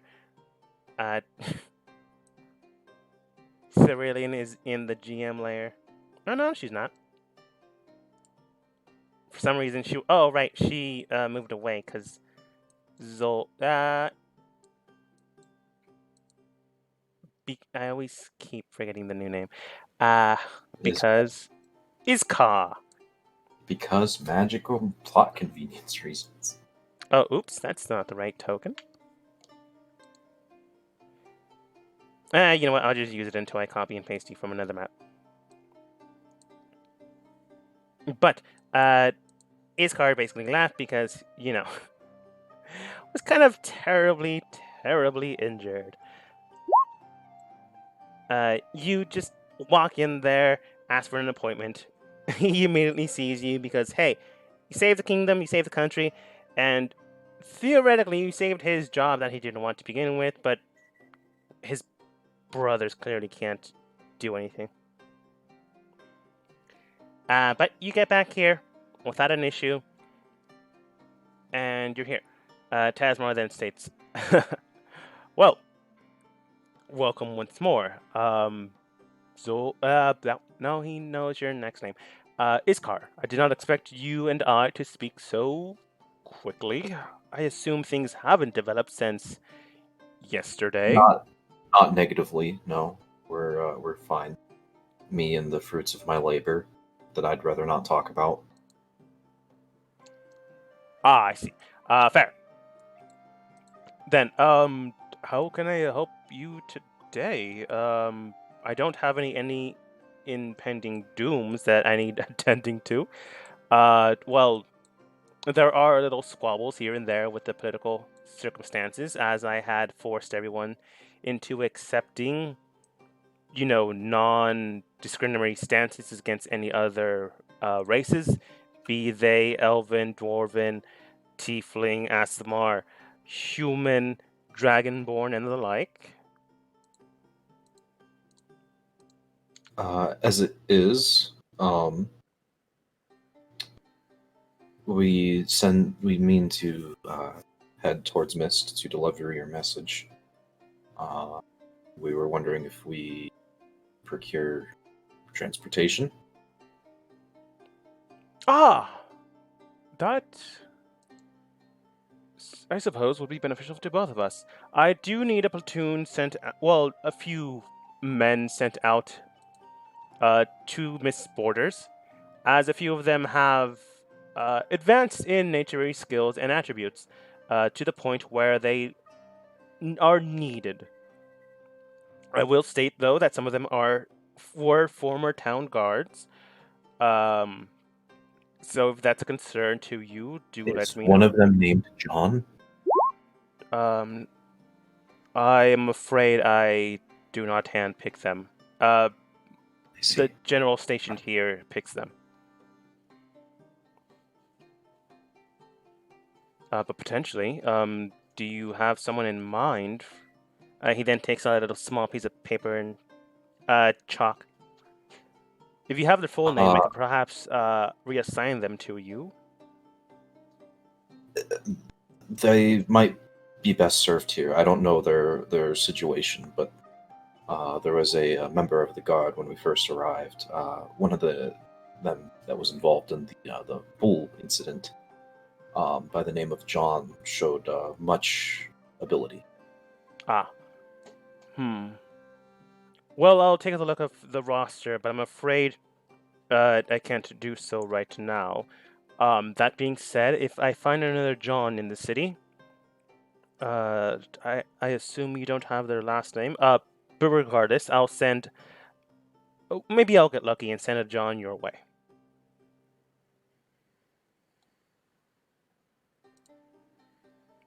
But with that, I do need someone to make sure that they get there. Recently, there have been a few bandit attacks here and there, and I'd rather not have some of my men scuffed, bruised, and battered before they reach the city. Of course. We can head out with their cart whenever they plan to go. Very well then. They are scheduled to meet this afternoon and head out. Is that acceptable to you? Of course. I assume they're meeting at the city watch area. Yes. Guard, Specifically the city gate. the city gate. Very well. We'll be there. Right then. I'll be seeing you then. Do take care. He then hands you a little small missive. This one isn't folded down and hidden from any peripheral sights. It just basically states, "Hey, these guys are going with you." His emblem, and that's basically it. You have a way to get there now. To the city gates. to the city gates, and with any luck, I did not archive that map. I think I archived that map because I think it was around the time where all my maps were blurry. Let's find out.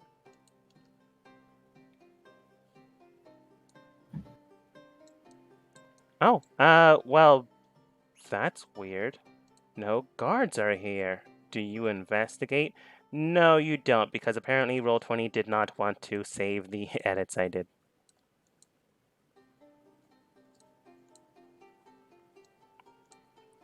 But you do see a menagerie of people here and there. They seem to have scattered about the people that would be here. If you had to guess, you do receive a phone call, and then they tell you that no one is currently teleporting inside. The circle gate has been shut down, as they would not want any interlopers advancing with the next guards that are to be transported.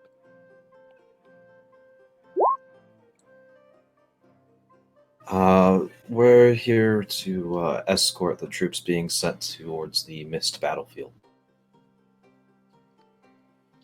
Why isn't Morthos here? You see one of the guards simply states, alright, do you have any documentation stating as such? Yes, and I'll hand the missive from the king. That seems to be correct. Very well then. Please stand in line and we'll have everything ready as soon as possible. You do see, off screen, some of them having carts, wagons all prepared. You will definitely have room to go there without too much of an issue or trouble. However, as you are looking around, who has a pass per... No, I shouldn't ask that, because I know Zold and Q does, who's currently not here. Have a high enough passive perception. In the distance, you do see one individual that has been verbally named. And, although Ray did joke about this, promoted. Oh, oops, wrong token. That was the former prince that you murdered. There's his token. Car murdered. If our boy is like a captain or some shit... Wait, who is this? Looking about, he never got your guys' names, but he does know most of your... No, he actually wouldn't know anyone currently here because you're not hiding your presence anymore. Except for Blue. Are you still hiding, Blue? Yeah. Okay. Oh, also, in case this gets brought up later on, Zen had her garments sent out and redistributed back into the former city. I'm just going to say the king had someone cast disguise self on you, Ray, to make more sense. But Zen is not going to... Well, I've been using it on myself. Oh, yeah, cool. That works. The spell. Oh, nice. But Zen had to send back her wardrobe. She's not going to be on the front for so much money.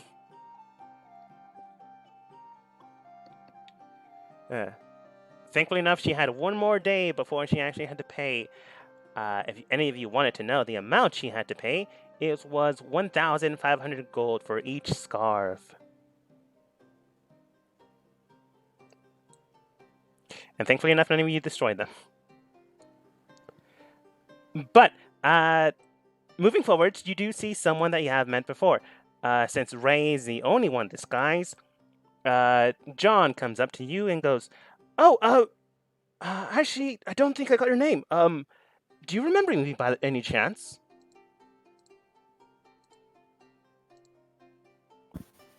Do I recognize him? This is John. It's weird because originally he was just one of the city guards, So he has gone from scruffed face guard man to now that he is a named character, he gets a real token. His full name is John Walter.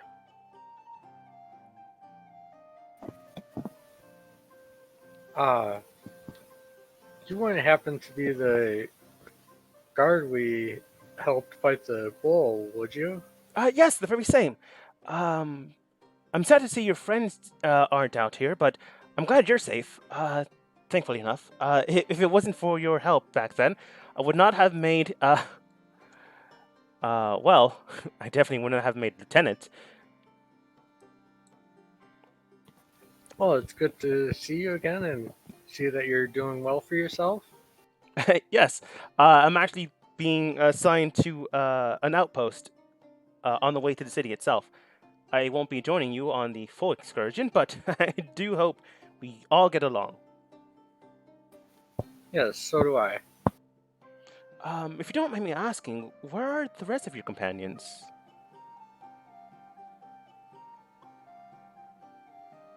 We're here, though you might not recognize us. Looking towards you, he then rolls. Ah, I see. He taps his nose knowingly. You're not sure if he sees.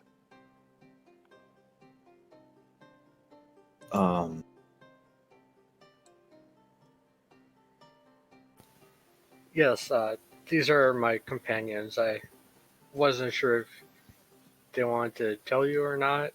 Damn, my But token's not double-sided anymore. They were disguised when Oh, I we think this is first the wrong came here. token. You should have a double-sided token. I made one for you. Is that one it? Nope. Oh, I'm gonna use a copy of Disguise Self and like wave my hand in front of my face, and I'm gonna look like. Boop. Oh man, I'm secretly an Echo Knight. You see. I'll look like my previous self for a brief moment, and I'll let it drop. Okay.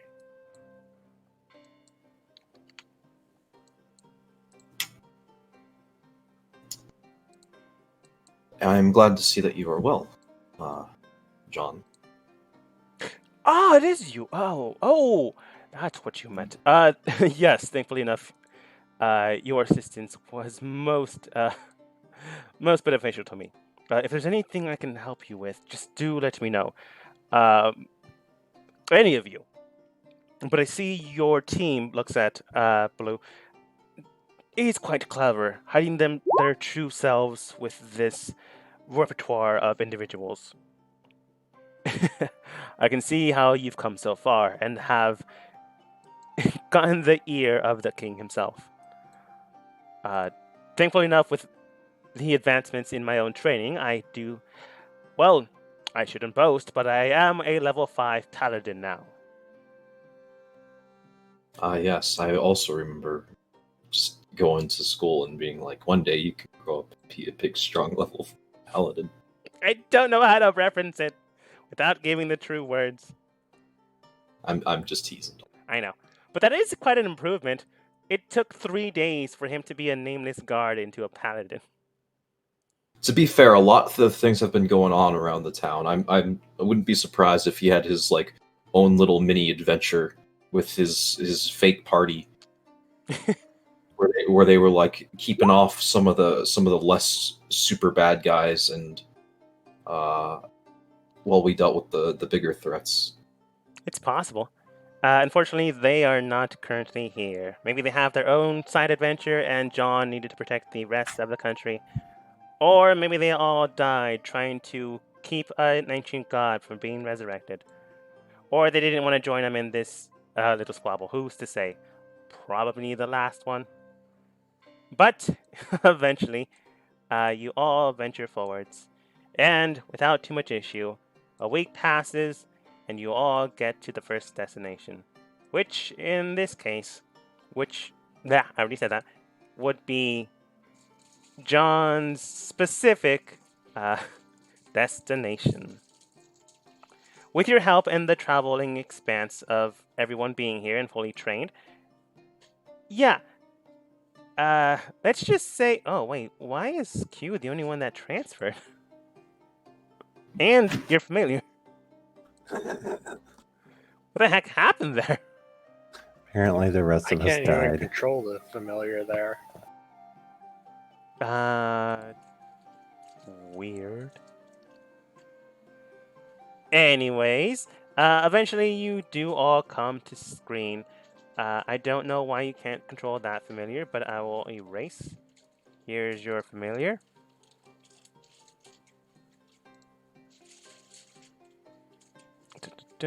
Capital Gate.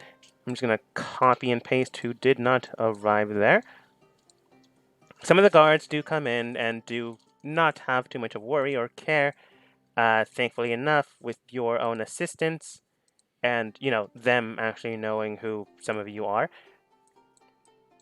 mainly the other nameless guards and John, are allowed into the barracks.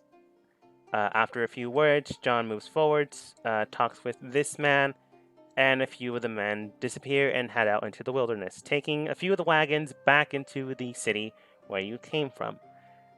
Some of the guards do, however, stay, and then John turns around and moves towards your team. Well, unfortunately, this is my stop. I do and am not replacing, but taking over the shift of a few other men that have things to tend to do in town. Apparently, some of them have wives that need to be taken care of. A few others have parents and or guardians. Some apparently have what is... I don't know what this is, but it is called a ritual of binding, if that means anything to you. Some type of warlock thing, I didn't ask.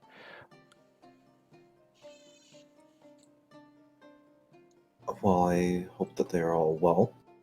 Before we part ways once more, I have a gift. Ah, a gift. Do tell. Congratulations for your promotion. I've something that might be of use to you, and I am going to give him my +1 short sword that rips and tears and mangles people into death. Oh, wow. This is something beyond even what I have. He then draws out his own blade.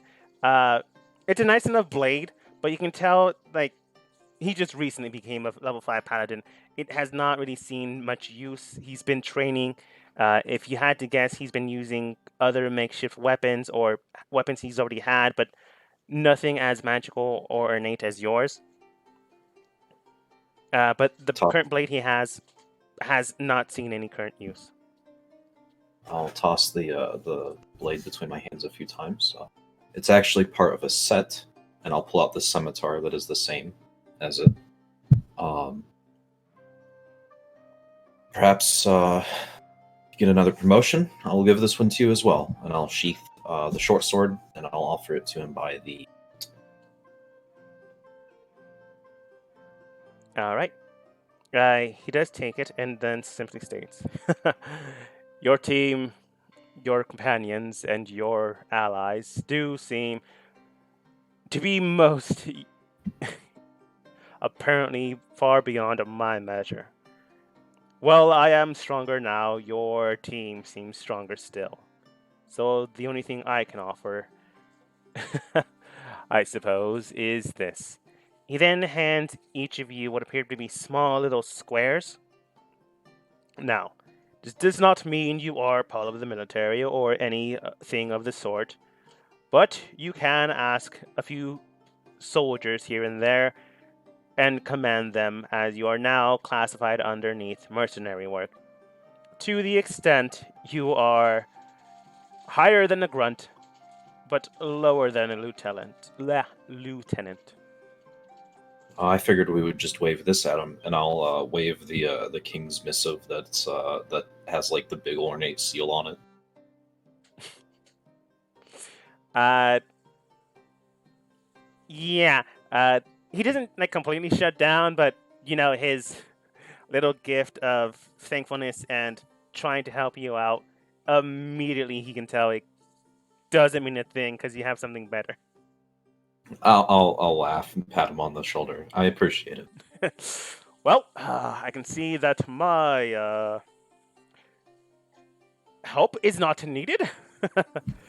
I will actually take the badge because if we have to separate for some reason and gather information, it could be useful. It also And does it is- show that you're on their side. It's also good sometimes to keep a lower profile. Mhm. Again, it's not that I was declining your gift, I was just making light of the situation. Of course. Also, what if they can't read? That is a problem. Thankfully enough, the current king, has implemented a large expanse of educational systems within the city itself, but it has yet to expand beyond the city. So there are quite a few people that don't know how to read. Perhaps I can teach them. Or, well, that's fair enough. Would you have given him your name over the course of travel? Absolutely. Okay. Mm-hmm. Miss Rayshana. That being said, the badge might prove some use at the very least. Maybe not as grand. He then just clasps Zold's shoulder. But something. However, at that point, Q he's not here, and Zold hears something in the distance. What appears to be a large horn cry begins to be drawn out. Birds begin to move almost immediately, and some of the guards that have been here begin to become tense. One of the guards begins to move towards John Walter, and then simply states, "Lieutenant, it seems right now that we're being... unfortunately, we're being attacked by mist. So far out, unfortunately, some have been able to get through. Looking towards your team, simply states, well then, it seems you all might need to be get going, or else you're going to be in a very unfortunate fight." You do not want us to stay and help? "Oh, I much rather you help. But this is not really your fight, now is it? It is my responsibility. And while I would appreciate your help, I cannot ask you," looks at Zold's missive, "because I do not have the authority to." Well, if Miss Well, I is mean- attacking, then it would be we should pull the caravan inside so that the wagons are covered by the walls, and we should repel them before we the journey. Looks towards you a lot and then says, "My oh my, it seems that the people that helped me before will once again help to save the day today." He looks towards his team. You were gonna say? No? Okay. Nothing. He looks towards his Sorry. team. That's fine. Well then, men, it seems we have little backup against the fighting force that will now be known. Who knows? Maybe this little scrimmage will have a name. I suppose we may call it an Autumn's Gift. Why? Well, it's autumn, and this has been truly a gift. Well, with that terrible pun, and a fight that's about to break out, one thing is definitely sure. Zold will eventually get his food. The rest of the team, more or less likes Walter. An okay guy, but no one to stand out for. He is weaker than you, but better than he once was before. Definitely far more in advance. And whether you'll help them or not, we'll have to find out next time, as we end the session for today.